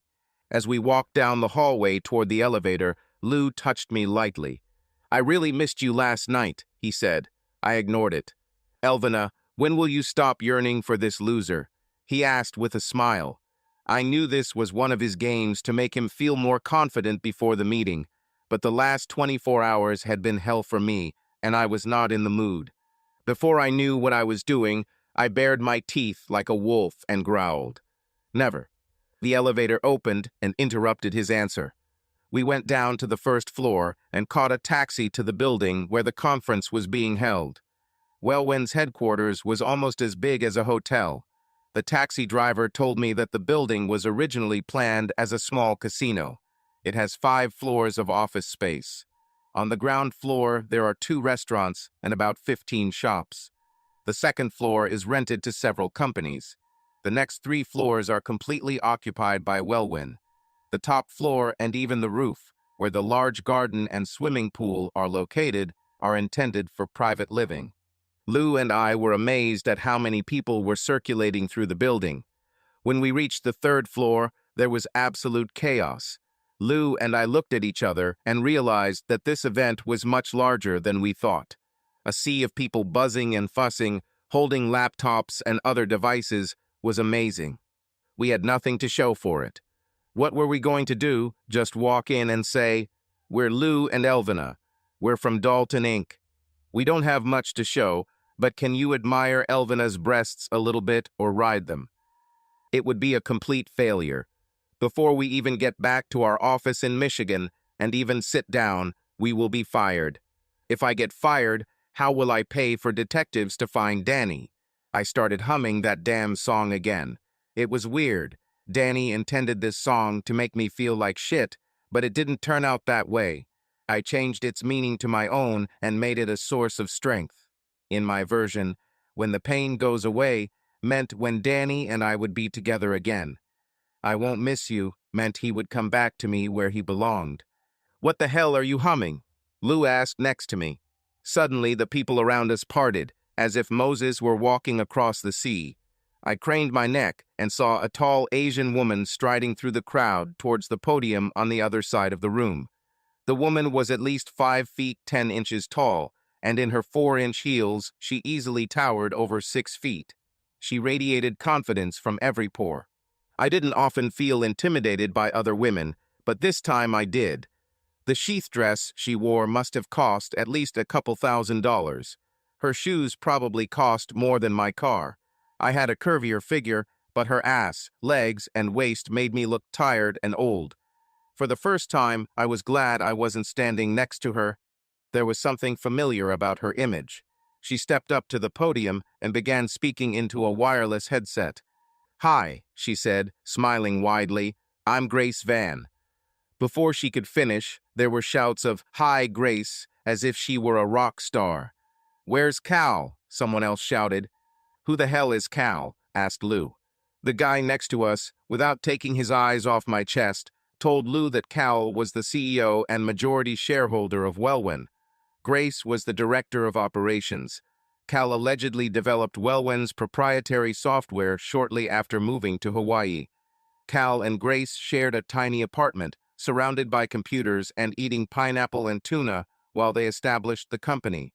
Over the next 3.5 years, Wellwen virtually cornered the online marketing market in North America, Europe, and parts of Asia. If you saw an ad on a tablet, smartphone, or computer screen, or a streaming ad on a gaming console, there was a 67% chance that the ad was from Wellwen or streamed through their platform. "Damn it," Lou said. "I didn't even know it was so big." "Welcome to Wellwen," she continued. "Since there are so many of you here, we will divide you into 2 groups. Please, let's maintain order and calm. Believe me, we will see each of you over the next few days. It won't be like last year where we actually exceeded our capacity. We have hired many additional account managers and now have access to significantly more screens around the world. We are also moving into South America and the African continent. This means your products will be visible in more places than ever before."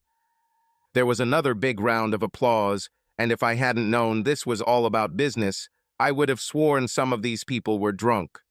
"I love you, Grace," someone shouted from the back rows. She just rolled her eyes and smiled. "Okay, here's how we organize it. We, she began to stutter, which was completely out of character for her, and looked at something. I looked at Lou, who stood frozen with his mouth open, and looked around until I realized that she was looking at me. When she saw me, she began to stutter. She continued again, but I noticed that although her performance was again impeccable, her mind was not there. She spoke as if on autopilot, thinking about how to find a way out of the situation that was troubling her. "Maybe my breasts distracted her," I whispered to Lou. "It's not about them," he replied, "and in general, no one sees them in this monastic outfit that you put on." I wondered what was the matter. "I wonder how she ended up here," he said. "Do you know her?" I asked. "Not as good as you, fool," he said. "I've never seen this woman in my life," I answered. "Elvina, get your head out of your ass," he said. "It could save our asses and our damn jobs. Why don't you do what you do for 18 hours every damn day? Maybe the problem is that you don't get enough sleep." "What the hell are you talking about, Lou?" I asked. "You sleep a little over 5 hours a night," he said. "The other 15 minutes we have sex. And that's your whole day." "What about the others?" I began. "You spend the other 18 damn hours daydreaming, reminiscing, and thinking about your worthless loser husband," he blurted out. "Now, if you think about him, looking at her, everything will become very clear who she is." I looked at her carefully, and even from the podium I saw that she was also looking at me. "It can't be her," I said. "If it's her, we're lost. After I talk to her, she won't give us anything. We might have to pretend we're from different companies." Everyone on this side of the room, go to the large conference room on the north side of the building. You will register and be assigned to groups for corporate meetings and presentations starting tomorrow. This was our side of the hall. Everyone who had been here before looked around in confusion, as did the guards. People around us began to move towards the hall she indicated. Everyone on this side of the room, go to the auditorium on the south side of the building. A couple of Grace's assistants approached her and began to explain that she had made a mistake. Apparently, she was so confused that she forgot that her wireless microphone was still on. "Just shut up and do what I said," she ordered. There was obvious tension in her voice. When she said the word "just," you could clearly hear the T sound at the end, as if the word was made of concrete and she had smashed the end with a sledgehammer. The word "shut up" was even more accurate. It began with a long Z and ended again with that emphatically sharp T sound. And the word "damn" in her performance was so strong that it deprived the rest of the sentence of meaning. It seemed like all Grace really wanted to say was just shout "damn" as a sign of her annoyance. It seemed like she had just found herself in a very bad situation and was urgently looking for a way out. "Or I'll find someone who can," she added. All of her assistants on stage stepped back and began to look for other things to do. Grace quickly headed towards one of the exits, but a friendly employee blocked her way. He pointed to another door, as if to tell her that she was going the wrong way. Grace tilted her head, as if looking at him from a different angle, and he turned pale and almost hit his head against the wall, trying to clear her way. He seemed to realize that Grace had some kind of superpower that allowed her to introduce him to the unemployment line. I don't know what made Grace lose her composure, but something was clearly going on. Even during registration, there were problems. People kept telling us that's usually what Grace does. It was also obvious that Lou and I were the problem. To begin with, we didn't know what type of account we needed to register, so we didn't know which group to join when registering. The account parameters were outlined both in the email and in the package of documents, said the woman at the counter. "It's a pity Grace isn't here. Have you read the package?" Lou just looked at me, confused. I looked at him angrily. "Elvina, please tell me you read this damn package," he said. "You got a copy of it too," I said. "You're the boss, Lou. I'm just your assistant. It's your fault, not mine." "You'll soon become an unemployed assistant," he hissed. "I have a solution," said the woman. She called the guard, a large Hawaiian man, who hurried towards us. "Take these two to the auditorium," she said. "They can listen to Cal speak, which will give them an idea of the different types of accounts. They can then review the packet during lunch and register during the next session. Grace would probably do it differently, but right now that's all we can do." The security guard, who clearly did not want to walk through the entire huge building, noticed a golf cart that was used to deliver mail. He borrowed it, figuring that he would return it long before the delivery boy finished his delivery. He drove us quickly through the large building to the auditorium, much faster than Grace, who had to walk and constantly stop to answer questions. It turned out to be very bad. The security guard also decided to save even more time by ushering us through the side door of the auditorium past the line of people.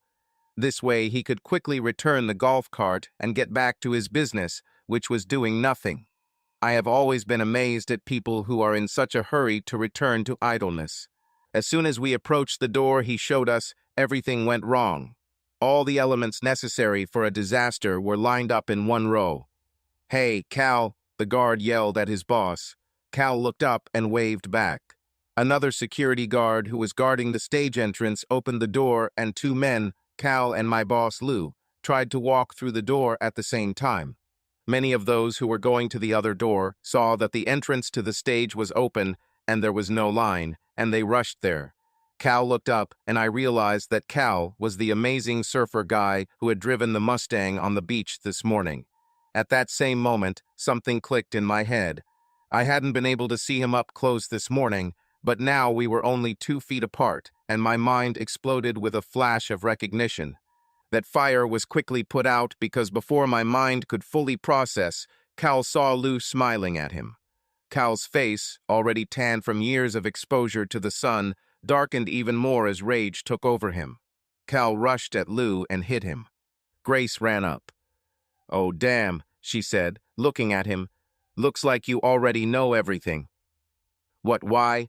Lou asked, slightly confused. "Get that bastard out of my building, now," Cal shouted.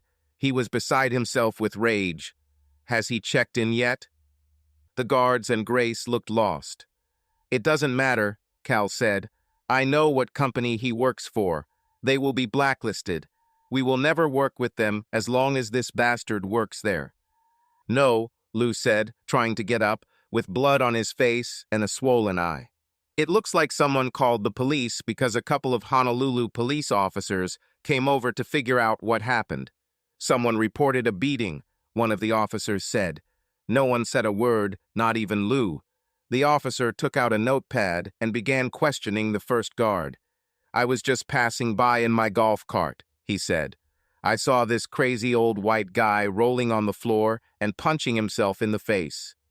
I have a lot of work. If you need, I can come to the station later and give a statement." Before the cop could stop him, he was already driving away in his golf cart. The policeman looked at the second guard. "I didn't see anything," he said. "I just arrived like you." He looked at the other guard, who was driving away in a golf cart. "Damn, he forgot me," he shouted and ran after the golf cart. "Sir, who beat you up?" asked the policeman. Lou, who was still confused, simply lay down on the floor, pretending to pass out. At that moment his phone rang. The policeman took the phone out of his pocket and answered. Ma'am, he's hurt. Tell the guards that Sergeant Kino Amaka has given you permission to come back here." He dialed another number on Lou's phone and called an ambulance. The policeman looked around at everyone, trying to figure out who to question. When he looked at me, I just shook my head. Grace spoke with him for a few minutes, which gave paramedics time to reach the site. "I need to look into this matter," the officer said. "Someone has to say something." Cal was still furious, and I noticed that the policeman didn't even dare approach him. Grace did all the talking. Events developed very quickly. Two more huge Hawaiians approached, pulled by a little girl. She had the same almond-shaped Asian eyes as Grace, but her skin was much lighter. She ran straight to Grace, who was the first person she noticed. Her hand grabbed Grace, who looked down and smiled, picking the girl up in her arms. The similarities between them were striking. The policeman approached the medics examining Lou. I went there too. Mary came up at the same moment, looked at Lou, and shook her head. "Is he okay? What's wrong with him?" she asked the doctors. "Well, from a medical point of view," said the first medic. "His ass kicked." "I agree," added the second medic. "Does he need to go to the hospital?" asked the policeman. "Not if they don't teach self-defense there," the first medic answered, laughing. "Who are you?" the policeman asked, turning to me. Everyone around me turned and looked at me. I didn't know what to say. I noticed Mary whispering something to Lou. I began. "She's his assistant," Mary said. "She wasn't here when it happened." "Great, just great," said the policeman. "Nobody knows what happened here." Grace immediately attacked him. She reproached him for using profanity in front of the child and for his lack of professionalism. She told him that at the next Chamber of Commerce meeting she would definitely talk about the whole incident and his behavior. She added that he was lucky that Cal left. The policeman then dejectedly lowered his head and apologized. Grace told him to return to the station, promising to later send statements from everyone involved, including the victim or whoever he was. But the policeman began. Grace simply looked at him and pointed towards the elevator. The little girl in her arms raised her hand and also pointed in the same direction. The policeman turned around and left. Then I noticed that Cal was really gone. Grace turned to her assistants and asked one of them to take Lou back to the hotel. "But I need to stay here," he said. "I need to register and get an account. We must clear up this misunderstanding. Why did this guy attack me?" The little girl in Grace's arms looked at Lou and pointed towards the elevator. "Did you hear what he said to the guards?" Grace asked calmly. I'll try to calm him down. Perhaps when he cools down, he will look at this from a business perspective rather than personal feelings. If he doesn't change his mind, nothing can be done. Wellwyn is not a publicly traded company. We do not have a board of directors. And there is no need for this. Cal owns 45% of the company. I own 39%, and 10% is held by some of our senior employees. Who owns the remaining 6%? I asked. Grace looked at me as if she wanted to bite my head off. She didn't even bother me with an answer. She just pointed to the little girl in her arms. I am, said the girl. I don't think she even knew what she was saying. She just answered because her mom pointed it out to her. As Lou tried to get to his feet, Grace called out to him. We'll be finished here today by 4:30 or 5 o'clock. Why don't you come back here for dinner at 6? Then she looked at me and added, You can come too. In the end, all this crap is your fault. She turned around and walked into the audience. We were taken back to the hotel on one of those shuttles. All the way Lou talked about how he could get painkillers for his face. We're on horseback, he said with a smile. Now they are obliged to give us an account. Everything worked out as well as possible, and You don't even know what? I asked. He didn't even try to get you to sleep with anyone, Mary spat. What? Lou began. Shut up, idiot, Mary said. You're not on a horse. In fact, you are even further from your goal than you were before. I'm filing for divorce. I'm tired of all this crap. No, Mary, he pleaded. Whatever I do is wrong, I will stop it. It's not about us, she replied. It's all about him. Before he left to give his speech, I really looked at this man. I thought about his motives and everything he had done, and from the look on his face, I knew everything I needed to know. No matter how it ends, you will lose. You're a damn loser, and you deserve to lose for what you did to him. I didn't do anything to him, Lou spat. This guy just started beating me up for no reason. If he gives us an account, I won't sue for assault. If he doesn't, I'll sue him, and he'll go to jail, and his reputation will be ruined. Lou, you idiot, she said. He owns this huge building. I'm sure he has several lawyers who will acquit him. He may not even need their services. I talked to several people. You have no witnesses who would claim that he touched you at all. No one admits to having seen anything, except for one guard who claims that you beat yourself up. And by the way, did you see the expression on his face? This man wants to kill you, and here, on his territory, he can do it and remain unpunished. This is all a shame. I won't go down with you. It's time for you to get what you deserve. You have caused this man more pain than anyone can imagine. I didn't do anything to him, Lou spat. Mary simply shook her head. You slept with his wife, you idiot, she spat. You destroyed his whole world, and he built a new one. And judging by the expression on his face, he is ready to destroy this world too, in order to burn you. I thought about the other women Mary had told me Lou had slept with before me. Who is his wife? I asked. Maybe we can talk to her and get her to help us. Alvina, shut up, she spat. You're as stupid as Lou. Don't you notice anything at all? She just looked at me, shaking her head. I heard a noise as if water was rushing through my ears, and I almost lost consciousness. She still said it. Cal is your husband Danny, Alvina, she said. That's why your detectives probably couldn't find him. They were looking for Danny Caldwell. Think about it. Caldwell. Cal as a first name. D as the middle initial, and Val as the last name. Their company is called Wellwyn. Cal Val and Grace Van. How do these two idiots still have jobs? She just looked at us. I think you'll lose her soon, she said. Lou just sat there stunned. Was it that loser? He said. He must be taking steroids. And his wife, I said. She was the awkward Asian girl he taught at his place. Now I remember. I went to his work the day after he left to see if they knew where he might be going. You know, I thought that if he had another job, he would need references. She cried all the time and did not speak to me, but continued to look at me, assessing me from head to toe, as if trying to evaluate my strength. This little brat took one look at my every weakness and used them to steal my husband. Mary started laughing. Alvina, you won a prize, she said. You're probably even dumber than Lou. First of all, she didn't steal Cal or Danny or whatever we call him now. You pushed him away yourself.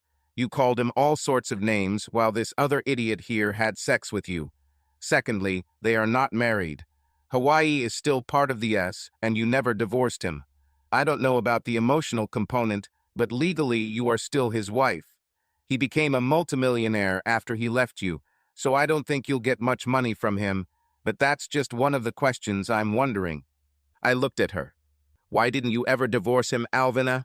Did you wait 5 years for abandonment to be recognized or 7 years for him to be declared legally dead? How about 100 years because I love him and we're not getting divorced? I spat. Then another question arises, she said. He has a hot new Asian wife who is seductive and attractive. This trash looks better than you, Alvina. Despite her smaller breasts, she outshines you. She is younger and smarter. He is again surrounded by lawyers. Why hasn't he divorced you yet? Danny call. Why didn't she divorce you? The question hung in the air for several minutes after Grace asked it. She didn't need to, I said. She has everything she wants. She has this big jerk for sex, and his wife probably doesn't know anything about it. Grace crossed the room, and I noticed again how beautiful she was. She lay down on my lap and looked up at me. Either the wife knows everything perfectly well and is happy with it, or she may even be in cahoots with them. Grace raised her eyebrows in feigned shock. What's on your mind, Gracie Grace? I asked, taking her hand to stop her movement on my leg. What's on your mind? She retorted, asking the same question. It's unusual to see you lose your composure. I think our strategy should be to divide and conquer. And how do you propose to do this? I asked. First, you tell me what you're going to do with this guy, she said. Do you want to give his company an account or leave him with his nose? Hell no, I replied.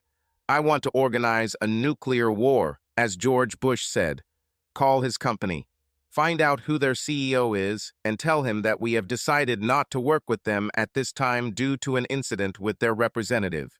Tell him that we like a lot of the things they do, but we have no information about their products or services because the person they sent didn't have a presentation. Top it off by saying that we would like to work with them, but let them send someone else and never send that bastard again. I like this plan, she said. We give them carrots and they themselves punish him with a stick. They'll probably fire him on the spot. Part 2, what do we do about his attack claim? Talk to his wife, I said. I think you should do it yourself, she said quietly. Actually, I was hoping you would. You need to deal with this once and for all. You have too many unanswered questions. I have no questions, I said. Yes, and how? She blurted out. Damn, you still love her. You and she should sit down and discuss everything. Maybe I won't even strangle her, as I've dreamed of doing all these years. Hell, maybe I'll get lucky and she won't want you anymore. Even with all the improvements I've made, you're still a bit of damaged goods right now. Actually, what I meant was that you should talk to that guy's wife, I said. Oh, I thought you were talking about your wife, she said. You are my wife, I said. Everyone knows this. Everyone thinks so, she said. Damn, I wish this were true. Elvina. Damn it, I wish this were true, I said. Elvina, do at least a little work here, dear, Mary said. As I told you less than 3 seconds ago, this man still loves you. Why would he do this? I asked. Since we left Welwyn, I haven't been able to stop crying. You said it yourself, Mary. I hurt him, and badly. He probably hates me. And he has this crap. I hate her, Mary. I hate the hell out of her. Mary grinned. Why do you hate her? What? I asked. Your future employment with the company largely depends on it. That idiot over there, she pointed to Lou, who was sleeping on the couch in their room, destroyed his career and his marriage. The painkillers put him to sleep, and Mary refused to let him sleep in the same bed with her since she said she was divorcing him. Think logically, she continued. If you want to keep your job, your best hope is to sign a contract with them. Remember how my idiot soon-to-be ex-husband thought he had an advantage yesterday because your ex beat him up. In fact, you do have an advantage. You need to do two things. First, distance yourself from Lou so as not to go down with him. And secondly, this cunning bitch is now your best friend. Go and talk to her. She already said you should come to dinner tonight, didn't she? I nodded, but my face still showed pain. So, after dinner, explain to her that if she gives you the bill and arranges for you to become a representative of her company, you will simply leave and not bother her anymore. You would be provided for, if not for life, then at least for as long as your company wants to advertise with them. And Elvina, be smart with this chance you've been given. Go back to school and learn all this new tech stuff so you don't get sent into early retirement. She looked at me and smiled. But we both know you won't do that, right? She grinned. You don't want to be friends with that sneaky bitch because, like you said, you hate the hell out of her. Even though this bitch has never said a single bad word to you, you can't stand her. She fucking modeled herself after you, minus the breasts. But you just want to beat her up, don't you? Elvina, do you want to throw her on the ground and hit her in the face until your arms get tired?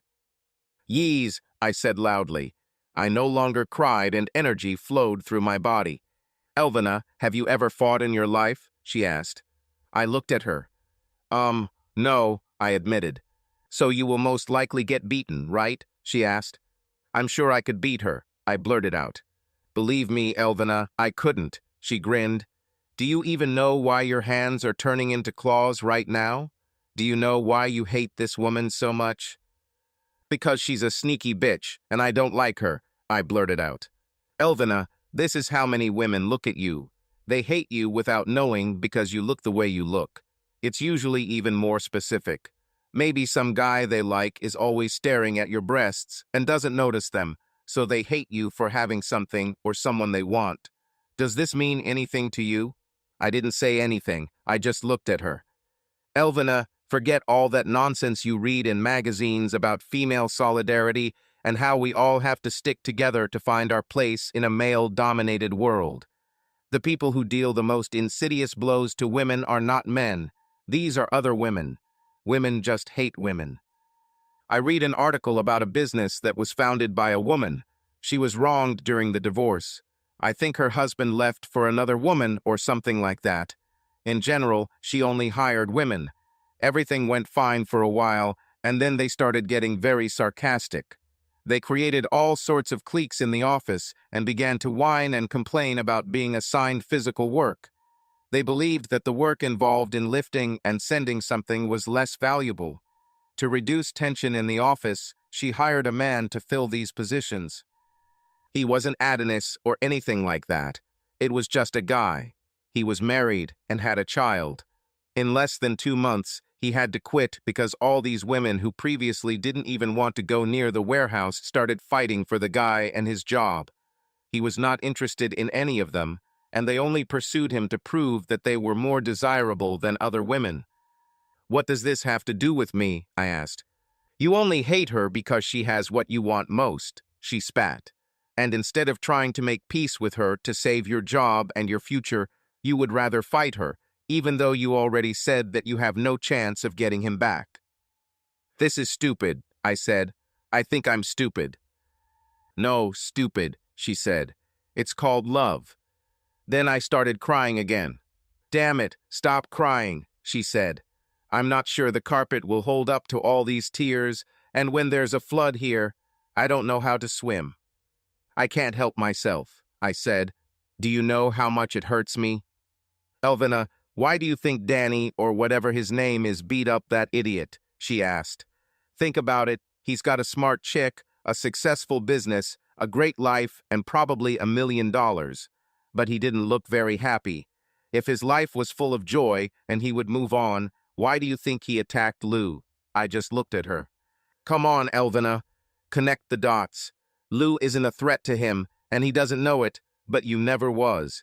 You've got poor old Lou crawling on his lap. But he just looked at Lou and did what you just described, wanting to do to the cunning bitch. And now we are back to where we started. Your husband still loves you. She looked at her watch and shook her head. It's good that I'm smart and not beautiful. Most people don't pay attention to me. But I notice everything. Did you notice the girl? A little version of a sneaky bitch, I said. Yes, she's already like a mother. I'll bet you $50 that girl isn't her baby, Mary said. I bet, I said. Although it doesn't matter to me. Haven't you seen her eyes and face shape? It's like looking at a photograph of her when she was young. Remember this, said Mary. You better go and clean yourself up. Apply more moisturizer to hide bags under your eyes. You look terrible. She crossed the room and hooked her leg around Lou's waist, rolling him off the couch and onto the floor. Why did you do this? He groaned. It hurts. Because it's time for us to get ready, she spat. You could have just said it, he said. I'm in a lot of pain right now. My head hurts and I can barely see out of my right eye. You're lucky, she laughed. Your face is badly damaged. At least you don't have to look at him.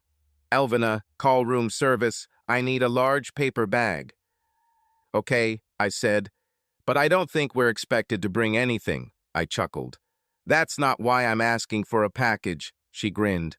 It's there to cover Lou's face, so I won't see him. Mary, can I have another chance? Lou groaned. I don't want to get a divorce. I love you. Always loved. She simply shook her head and walked into the bathroom to start getting ready. An hour later, we were already in the elevator going up to the top floor of the Welwyn building. With each passing moment, my stomach became more and more knotted. The people below seemed to know who we were and why we were here. When we reached the 5th floor, the elevator stopped. We had to transfer to another elevator, which required a special key to get to the top floor. When the elevator doors opened, there she was. She studied me carefully with her eyes. You look like crap, she said. Then she shook her head. She looked at Lou and started laughing. He looks like a raccoon with a disease. Mary laughed too. I wanted to make him wear a bag over his head, but I thought it would be better in the long run and less humiliating for him to just learn to deal with the consequences of his actions, she said. Okay, we have a lot to discuss, Grace said. I made a reservation at a great restaurant. We can eat while we do business. I love negotiations. She entered the elevator. Is Danny or Cal coming there? Asked Mary. Oh, of course not, said Grace. If he even saw your husband, he would lose his temper. You know what men are like. Sometimes I find it difficult to control it. We don't need to make things worse. But don't worry, whatever we decide, he will agree. He can't refuse me. She looked me straight in the eyes when she said this. I felt like someone had punched me in the stomach. She smiled, noticing my pain. I couldn't help it, and tears flowed down my cheeks. Oh, damn, she said. She reached into her purse and took out a handkerchief. Very carefully, she patted my face and wiped away my tears. If you mess this up, I'll ruin you, she hissed. Then she entered the elevator. I wondered why she cared so much about dinner tonight if Danny wasn't going to come. Perhaps it is a matter of maintaining a corporate image. They were one of those young, fast-growing companies. I think projecting the image of a fun workplace where all the employees were extremely happy was part of their strategy. I tried to get into the elevator, but she blocked my way. I was about to tell her that I could pretend to be happy if she gave me some time, when she almost growled at me. You're not going, she said. I can handle it, I said. I can pull myself together. I won't disgrace you. I need to talk to you about something too. I sounded desperate. SHH, she said. Her voice sounded almost compassionate. I have done a lot for you. Don't make me regret it. Remember what I said. Then the elevator doors closed on me. I didn't know what to do. Should I go back to the hotel? It seems like no one bothered to tell me what to do. Cal Danny. Looks like no one bothered to tell you what to do, I said. Even seeing her from afar, I felt something inside. She started wearing her hair in a long ponytail, just like I always liked. Her face looked a little older than it should have, considering it had only been 5 years. My heart beat even faster when she turned to me. She reached for the wall to keep her balance. I really thought she was going to fall. I thought we were going to dinner, she said. No, we'll stay here, I said, waiting for her reaction. You You and me, she said hesitantly. That's how I understand the meaning of the word we, I said. She slowly walked towards me, and it seemed like she was trying very hard not to rush towards me and hug me. She hesitantly began to raise her hands towards me, and I took a step back. Please don't, I said. I don't know if I said it more for her benefit or for my own good. My heart was beating like crazy. I almost fainted from being so close to her again. I thought I was through all this shit. Danny, She started to say something, but a loud bell rang. The elevator opened right behind her, and a guy with a cart loudly wheeled her out of the elevator and into the cafeteria. Warm evening, Frankie, I said. Could you take this up into the garden? Her eyes opened wide, and she smiled. When Frankie returned to the elevator with the cart, she looked at me again. I can't believe this is happening, she said. I mean, I don't know what's going on. I don't know what we're doing or why. I'm just glad. Then she started crying again. I just wanted to take her into my arms and make all her tears disappear. Actually, Grace arranged this, I said. Her eyes opened wide again. She thinks we should talk. She says it will be good for both of us. She thinks you need to tell me something and I need to hear it. She thinks this will give us both the opportunity to move on. I think she thinks that if you can get it off your chest, you can find relief. And for some reason, this will help me deal with all the pain and anger that she thinks I still feel. Her smile faded a little. I don't think that was what she wanted to hear. Okay, I think Frankie has everything ready, I said. The polite thing to do would be to place your hand on her waist and gently guide her up the circular staircase to the roof. But I wasn't sure what would happen if I touched it. When we got to the roof, the garden and play area amazed her. No one expects to see a real jungle on the roof. I think the gazebo and pool are a bit much, but it was Grace's idea. Do you still like lobster? I asked. She smiled and nodded her head. She did that little movement where she bit her bottom lip that always made me want her right there. Do you still hate them? She asked. That's why I eat steak, I smiled. We sat down opposite each other and started eating. She looked at me as the sun began to set. Danny, I never stopped. Alvina, maybe you can just say what you wanted to tell me, I said. Her eyes narrowed a little because she wasn't used to me dictating how things would go. But now I make my own decisions, and she will have to come to terms with it. Or not. Danny, I know what you saw, and I'm so sorry. You have no idea how sorry I am and how much I wish this never happened. But there's a reason, and I just ruined everything. I ruined my whole life for something I already had, and tears flowed from her eyes like I had never seen before. I haven't seen or heard pain like this since the night I left her. I began to realize that somehow her pain was at least as bad as mine. Elvina, we have all the time you need, I said. I extended my hand to her, and she took it. Her touch was like grabbing a live wire. My brain instantly restored synaptic connections that had not been used for a long time. Something indescribable was happening inside. I led her to the gazebo and soft pillows there. I sat down and she sat next to me. Not only did she not let go of my hand, but she pressed herself against me, as we sometimes did in bed when we were really close. I'll start from the beginning, she said.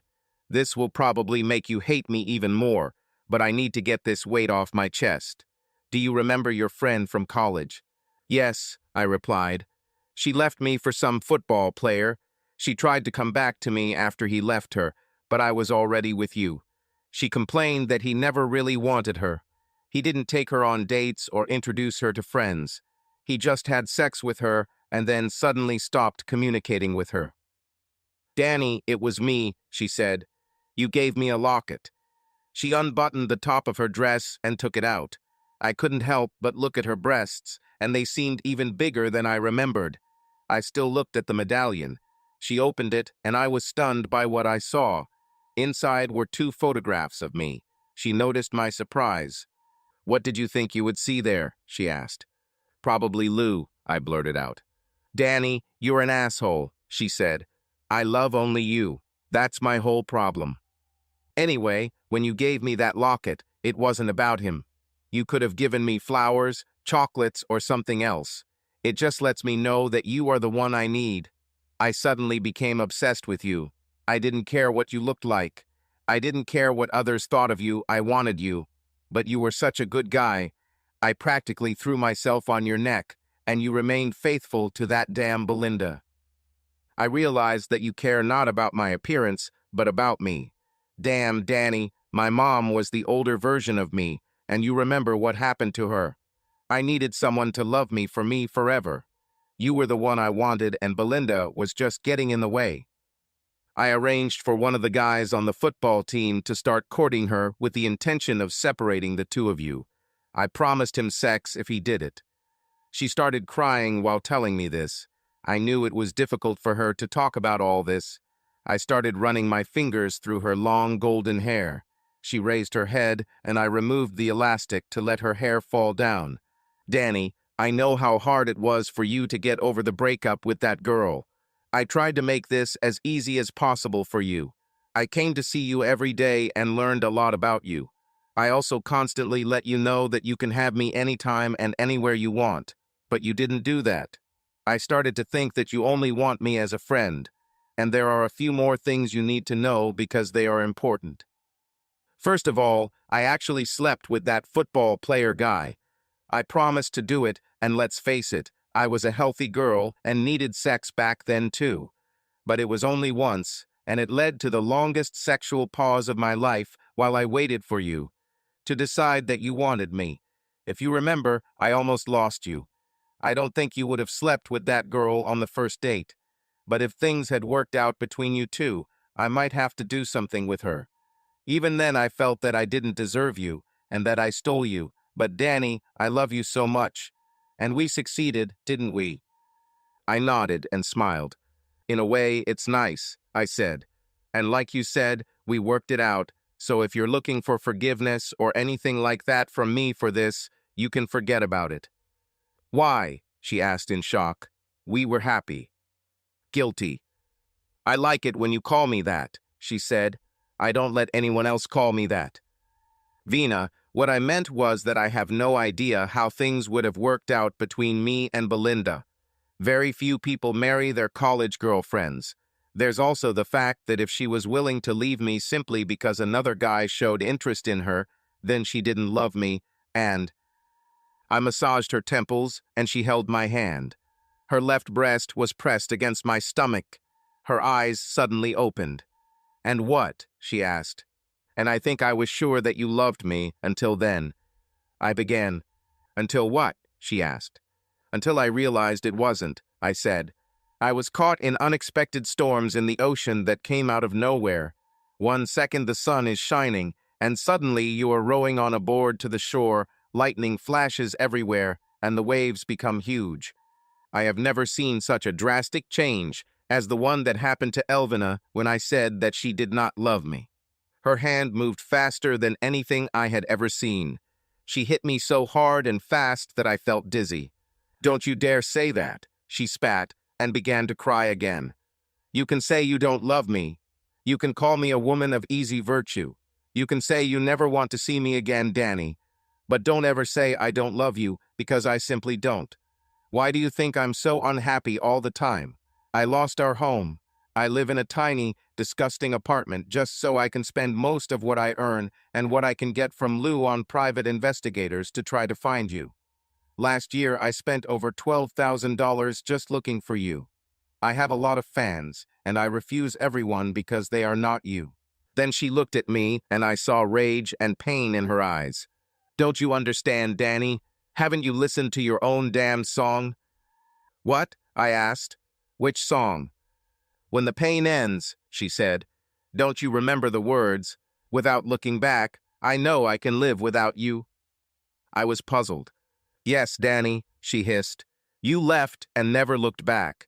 You've built yourself a wonderful life here in paradise. You, as the song says, can live without me. Damn, you live better, much better without me. But have you ever thought that I can't live without you? Elvina, it hurt me to see you with Lou, and both of you. They called you names and made fun of you, she said quietly. Danny, I didn't mean a word. If I could take it all back, I would. You just don't understand how much I loved you. Do you remember how often we skipped work and just stayed home, lying in bed together after being married for 12 years? Damn, you and I have no sick leave or vacation pay left. I smiled, remembering this.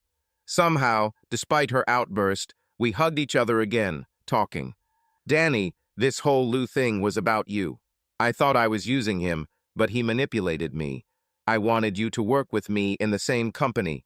Maybe we wouldn't be in the same department, but I hated being apart even for 8 hours a day. I always said, I wish Danny would work here. Lou knew the owner of the company you worked for. They loved you and didn't even think about firing you.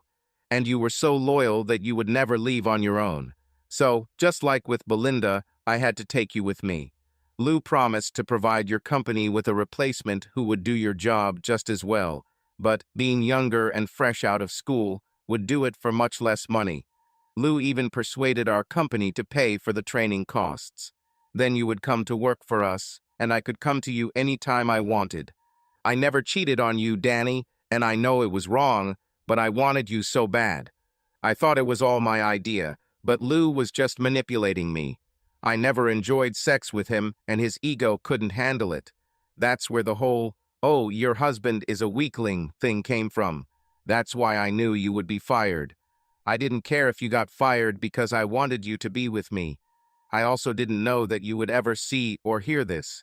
Danny, if I really felt the way you think I did, would I have run out of the office the way I did? You were everything to me. I know what I did was wrong, but I've always been cunning. That was my last plan because it blew up in my face and ruined my life. Danny, I would do anything to get that time back. I would do anything to have you be a part of my life again.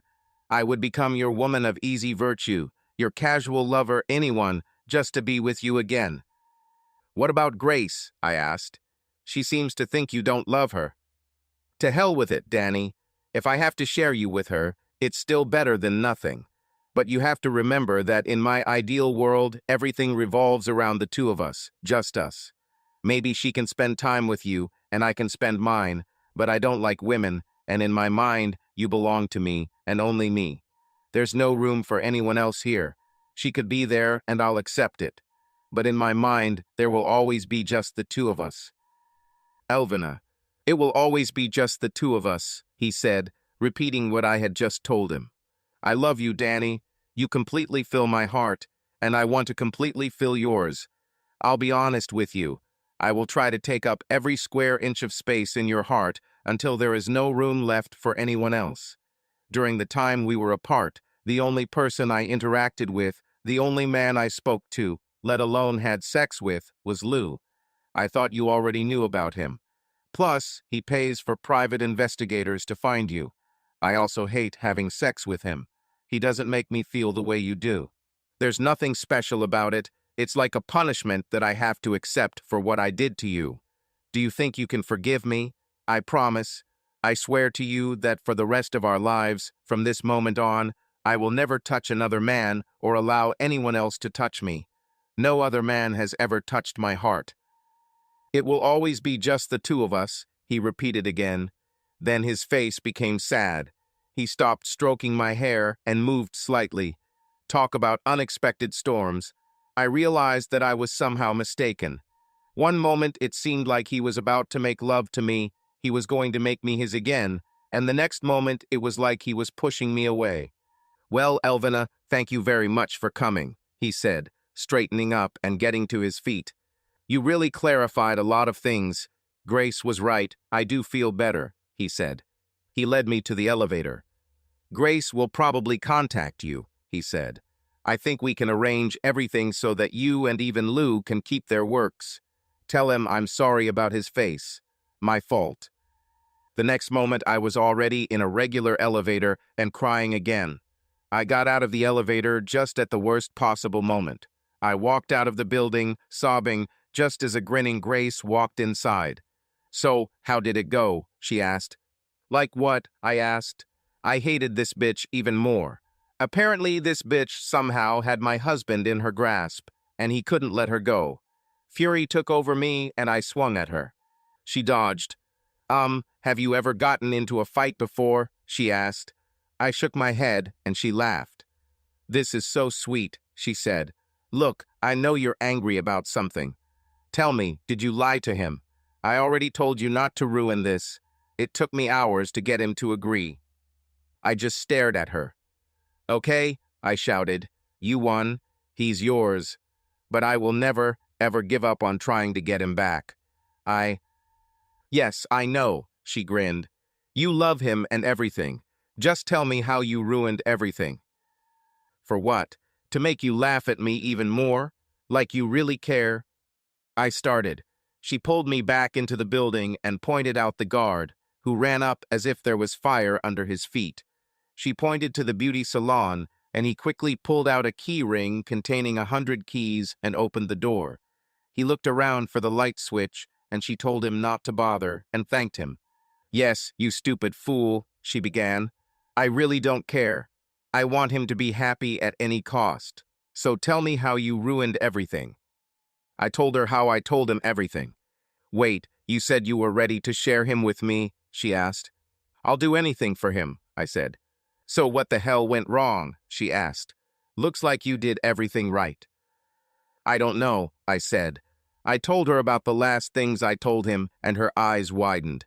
Well, now you've really ruined everything, she hissed. And I just thought that you two had blown the sex thing out of proportion to such an extent that reality could never live up to those expectations. Baby, you didn't just burn the bridges you just built, you blew them to hell. It will take some time to get things right if we can do it at all. Of course, it's partly my fault. Why is it your fault? I asked. What did I do wrong? Why are you even trying to help me? I thought we hated each other. I wouldn't call it hate, she said. We just both want the same thing. In your case, it's to the point of despair and fear. In my case, I can't be with him right now. I screwed him up just as much as you did. Only in my case, it happened quite recently and much worse. I looked at her and my eyes narrowed. Why are we here? I asked. This is not Welwyn. This is some kind of beauty salon. Dear, she smiled, Cal and I are Welwyn. We own this entire building. Whoever owns this salon simply rents space from us. We're not going to break anything, and we need a place to talk and see if we can fix your mistake. My life is bad enough as it is. I don't need Cal to find another reason to be sad about you. I still don't understand what I did wrong, I said. You know more about him than anyone on Earth, right? She asked. I nodded. Who are the 3 people on Earth who mean the most to him? She asked. His mother, his father, and probably you, I said. She simply smiled. You need to watch out for that jealousy, she said. Of the 3, you guessed only one. I'm on this list, but I'm probably in 3rd place and always have been. If I had played correctly, I could have been first, but fate and my stupid character played against me. To figure out how we can fix this, I need to fill in a few blanks. This could be a long conversation. I have time, I said. That's for sure, because I fired you, she smiled. So, the last thing you remember about Cal is him leaving you while a Tina Turner song was playing in your house, right? I nodded, and just the memory of it made me want to cry. Okay, it was hard for him too, she said. He did some very stupid things. Do you know that he picked up a woman on the road and she tried to rob him? He tried to get her to kill him. You really shocked him a lot. Either way, he just kept driving until the road ended. The bitch who tried to rob him was wearing a Hawaii t-shirt. He took this as a sign. He sold his Mustang and came here. He got a job in it at one of the large hotels. While he was working at the old company where we met, he was tinkering with the program that would later become the basis of Welwyn. Since he had nothing to do when he wasn't working, he completed the program. He began to realize that she could turn into something big, but he really had no idea how big it could become. He called me one Saturday afternoon when he decided to start his own company. You should know that I secretly had a crush on him from the first day we worked together. I was really looking forward to us working together and was very upset when I was told that I had to replace him rather than become his colleague. My boss should have calmed me down and explained that this was all just so you two could work together.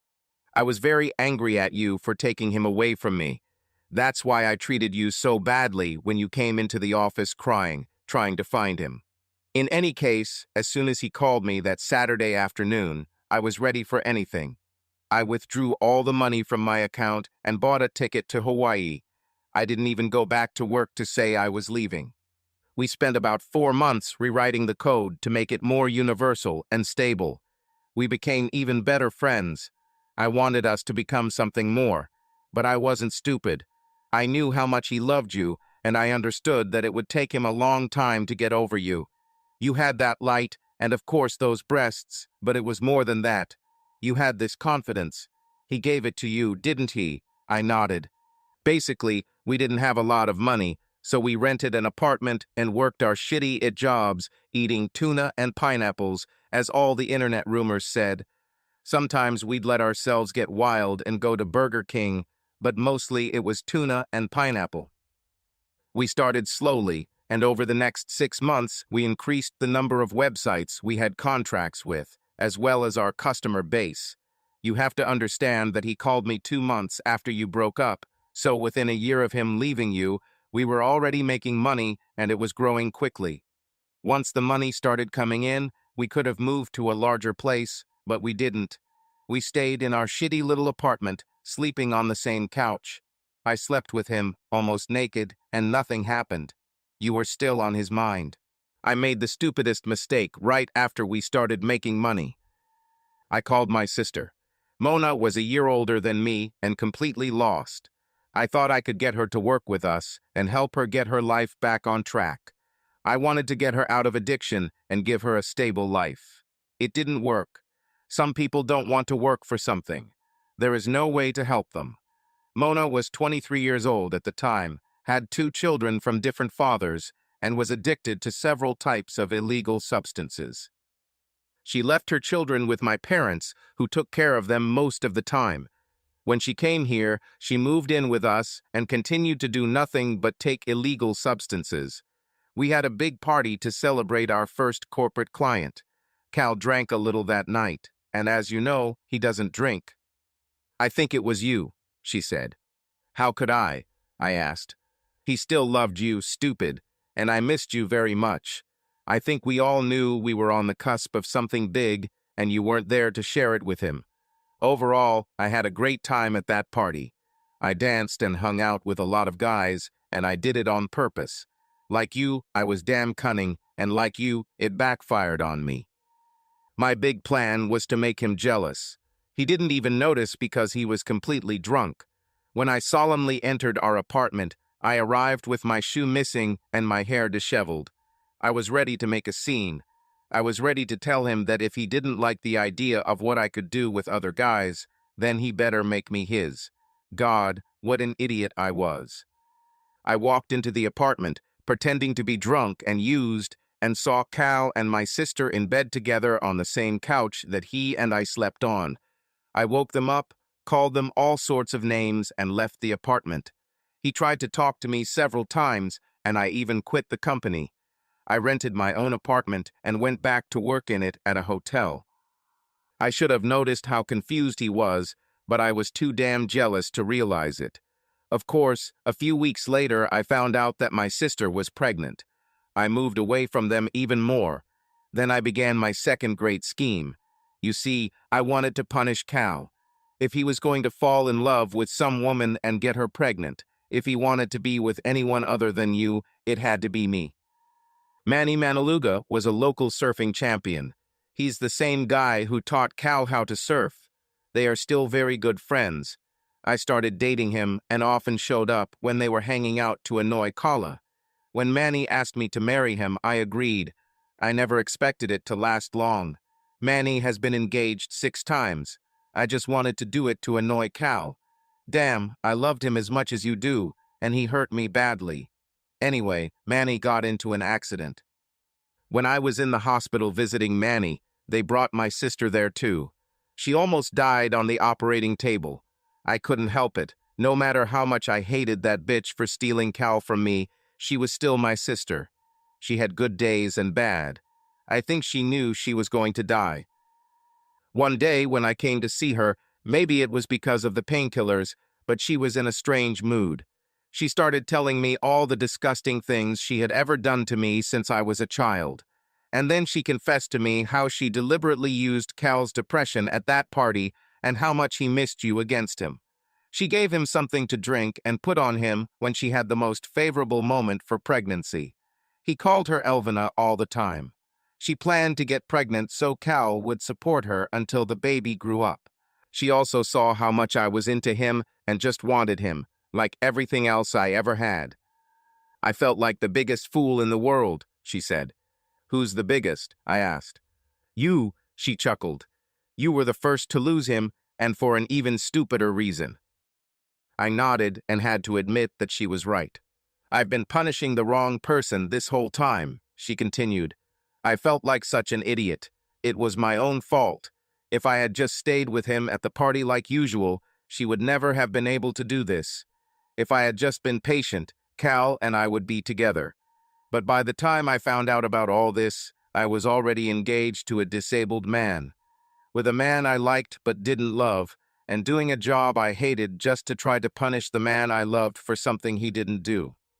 I never visited my sister again. I hated that bitch more than I could have ever imagined. I still married Manny because it was the only right thing and a kind of atonement for my stupidity. My job at the hotel couldn't cover the costs of Manny's treatment and mounting medical bills. I went and talked to Call about going back to work. We were not yet in the Wellwen building at that time, but we had a good office. I didn't know what to expect, but we had a long conversation. I asked him if I could get a job at the company, and he laughed in my face. I was a little offended until he said that I didn't need a job because I owned part of the company. Elvina, I even have my own office with my name on the door. He put my share into a separate account. If I didn't already love him so much, I would have started loving him then. I reminded him that I left him and quit my job. I wasn't really there during the hardest times when they moved from our apartment to offices. He told me that anyone who strives for success by screwing over their best friend and taking away what they worked hard for deserves nothing. I treated him badly for 8 months over something that wasn't his fault, and he still considered me his best friend. My stupid sister fell into a coma and died before the doctors could deliver the baby. She was supported on machines for another month until they were able to give birth to Elva. Cal and I are raising her, and she is a very happy little girl, and her father worships the ground she walks on. This is not the way he would want to have a child, and her mother was not the woman he would want to have a child with. But Dynamite can't separate him from his daughter, and neither can you. But I began. You, like everyone else, thought that Cal was her father, and I was her mother because she looked like me, right? She asked. Worse, I said. I thought she was your daughter, but I had no idea who her father was. It makes sense, she said. So when you started all this nonsense about you and him being together, he got mad. No matter how much he loves you, he won't get involved with someone who can't accept his child. I really didn't know she was his, I said. Elvina, he named her after you. Do you really think that I would let him call her Elve if she were mine? Get a grip, she said. So I really got into trouble, huh? I asked. Maybe not, she said, smiling. After all, I arranged for you to be fired. So I owe you a job. I'm terrible at this whole computer stuff, and he probably won't want me around, I said. It's true, she said, but you must be able to do something. Just let me handle this. Called Annie. Just let me handle this, I told her the next afternoon. Isn't that what you told me, Grace? Yes, Cal, she said, smiling at me. I settled everything the way you would like. You gave that idiot the bill and convinced his wife not to divorce him. You gave him everything he needed to keep his damn job, and somehow Elvina got fired. How is this similar to what I would like? Well, in exchange for him signing a paper agreeing not to sue you, thus preventing the possibility of you getting a criminal record, I gave his company a Tier 1 account, she said. I looked at her like she was crazy. I convinced his wife that she was in a hurry, she continued. She should squeeze all the money she can out of him before she divorces him. I told her that she should wait until he was fired to divorce him. I thought it would bring you more pleasure. She agreed because I offered internships in our summer program for both of her sons while they were in college. Think about it. He'll get fired and then divorced at the same time. Plus, his kids will come home after every summer telling you how awesome you are. This will really get him. Yes, maybe in 20 years, when this happens, I said angrily. And Grace, you should have given them at least a level 2 score. They would get more screens and outlets, and we would get more money. They are a fairly large company, the first level for a small business. Cal, she grinned. You developed the software, and I came up with the pricing structure and billing levels. I beckoned their director with a level 2 carrot. They can go to level 2. When? I asked. I knew Grace had some nasty traits. As soon as they fire Lou, she grinned. I was assured that this would happen on the second or third day after his return. They'll let him work for a couple of days so he'll think everything's okay. And then, when he feels confident, they throw him out for unsatisfactory performance. This guy can't even find a table, let alone create one. I gave them a discount so we could watch him get fired over Skype. What about Elvina? I asked. I told her honestly so she could start looking for a job, she said. If she ever calls or shows up here, I'll let you handle it. Dealing with your women is not part of my job description. You were right, I said quietly. Talking to her and getting reassurance was the best decision for both of us. It's a hard blow, but we're no longer right for each other. It's time to move on. By the way, I have a date tonight. What do you have? She asked. Don't start getting upset, I said. You're a married woman, and I'm tired of being alone. For some reason, she just shook her head. Oh, before you go on your date, she said, you should probably stop by the house to meet the new nanny I hired. Elva met her this morning, and she already loves her. If you are with Elva and love her, she suits me, I said. Cal, she lives with you, Grace said. Big deal, I said. The nanny's rooms are at the other end of the apartment from my room and Elva's room. I probably won't see her often. What was the last one's name? Cal, she said. The idea is to get you a live-in nanny so Elva doesn't have to run around the whole building. And so you can focus on work. Maybe this way you won't be running up the damn steps in the middle of meetings or holding meetings on your garden roof while playing with your daughter. Who knows, after you get to know her better, you might want to date her too. I spent the rest of the day checking accounts and calling new clients to see how they were doing. There was no time to go home before the date. I decided that I would meet the new nanny in the morning. Maybe I'll even sleep longer and have breakfast with her. The last nanny was a 57-year-old woman and looked like a hobbit. Grace had a long history of hiring ugly women to be my secretaries and nannies. I knew Grace would thoroughly vet the woman and make sure she had good references before hiring her. There was also the fact that even with a nanny, at least one of Elva's huge guards was always in the apartment if I wasn't there, so I wasn't too worried. The date ended quite early. There was simply no chemistry between us. As I rode the elevator up to my apartment, I wondered when was the last time I went out and actually had a good time with someone. As soon as I entered the apartment, my guard left and went home to his family. I sat down on the sofa and wondered for the 100th time that day where she was. Even though things didn't work out between us, I knew I would always love Elvina, but maybe it was time for that divorce. I looked at the coffee table and saw a bunch of drawings that Elva had drawn. They were little people, but pretty good for a 3-year-old. I liked that the nanny kept her busy with something creative that developed her mind, and not just seated in front of the TV or computer. In the morning, I will definitely compliment her. Of course, this also confirmed my theory that Grace had again hired a 60-year-old woman who probably didn't know how to use a computer. I took a shower and went to bed. I was exhausted. I must have been a lot more tired than I thought, because I didn't notice anything until I felt a tickling sensation on my stomach. My eyes opened wide, and in the darkness I could barely make out the face in front of me. You always liked it, she whispered. I was shocked. You should have told me, she whispered again. Oh God, I breathed. Elvina, we shouldn't. We really should, she said.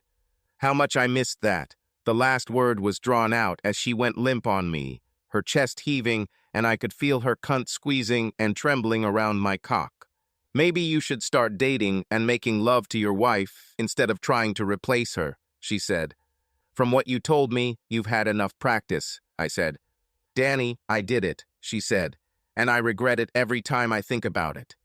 I lost 5 years with you because of this. It was the worst mistake of my life, and I swear I will never repeat it. If you need to punish me, you can do it. But I'm not a monster. I'm just a woman who made a mistake. You know that I love you. I've always loved it. And if you had even a piece of brain, you would understand that no fat, ugly, 50-year-old man will ever take your place in my life or in my heart. And you meanly hit me yesterday, she said, kissing me again. How did I meanly hit you? I asked. Danny, you never told me about Elva, how you got her, or what happened to you. You didn't give me a chance to tell you that I can accept and love every part of you, including your child. You just threw me out the door. I'm not very proud of how she came about, I said, but I love my angel so much that I would never give her up for. I would never want you to do that, she said. I just want you back, and you want me back too. You love me. 3 days later, Lou was called into the office. He missed Elvina in many ways. He promised Mary that he would never cheat on her again. But after the trip to Hawaii and all those women in bikinis, being in a room with Mary, he longed for some relief. On the other hand, he was a hero in the office for landing an endorsement deal with Welwyn. Even some of the young, ambitious employees asked him how he did it. Some begged to go with him on the next trip. Entering the meeting room, he felt great. He sat down and his boss sat him down in front of the computer. Lou, I need you to look at your department's expenses for the month and explain this transportation item to me, he said. Oh, and you did great with Welwyn. I bet you're happy for Elvina, huh? What do you mean? Asked Lou. She returned to her husband. She was so excited when she called to tell her which fund to donate her latest check to. Lou just stared at the computer in front of him. He had no idea how to access the spreadsheet. He barely knew how to turn the damn thing on. Hurry up, Lou, his boss said. I don't know how to do this, Lou said. The young man stood up and sighed heavily. Lou, computer skills are a requirement for your job, he said. Everyone here respects you and appreciates the services you have provided to the company for the last 14 years, but I have to fire you. 5 minutes later, Lou was in his office, putting his things into one small white box. It was pathetic to see how little he actually accumulated during his career in this building. His sons were toddlers when he started working here. They were now grown men about to go to college and start their own careers. Sorry, said a voice behind him. Lou turned to see an attractive young woman standing behind him. She looked like one of their interns. This must be one of those students they hired to deliver mail and documents. This one was attractive. She was chewing gum and looking through the files she was carrying. Are you Lou Grant? She said. Yes, dear, he said. They changed their minds, he thought. She handed him the folder. You have been charged, she said. Have a good day. 6 months later, Lou was moving into his new small apartment. His divorce was final and his wife took everything. Lou looked around the small room and shook his head. He blamed that damn Elvina for everything. It was partly his fault, but if he had never seen how big her breasts were, he probably never would have pursued her. After Mary divorced him, he tried to contact Elvina and learned that she no longer worked at Welwyn. She didn't work at all.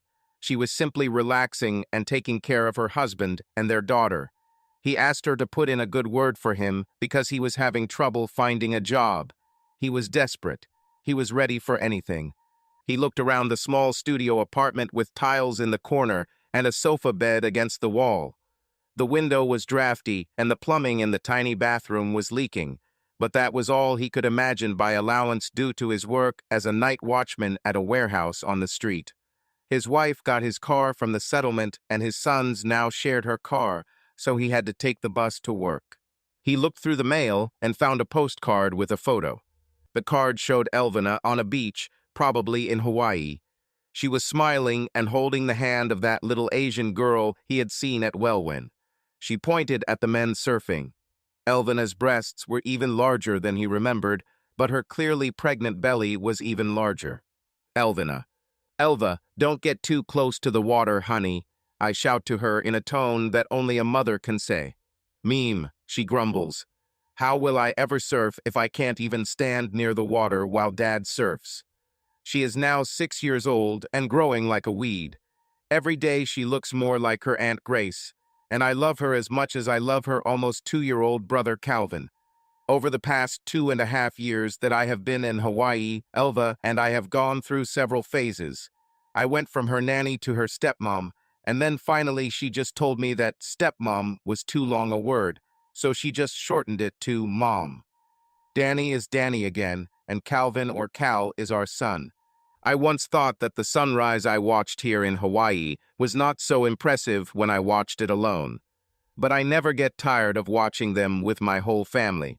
And yes, I'm almost 41 years old, and I'm a mother, and my breasts are even bigger. They receive a lot of attention, but only one person can handle them. Losing Danny almost killed me, and I'll never take that risk again. By all rights, he probably shouldn't have taken me back. I was damn wrong. But I did this stupid thing only because I love him very much.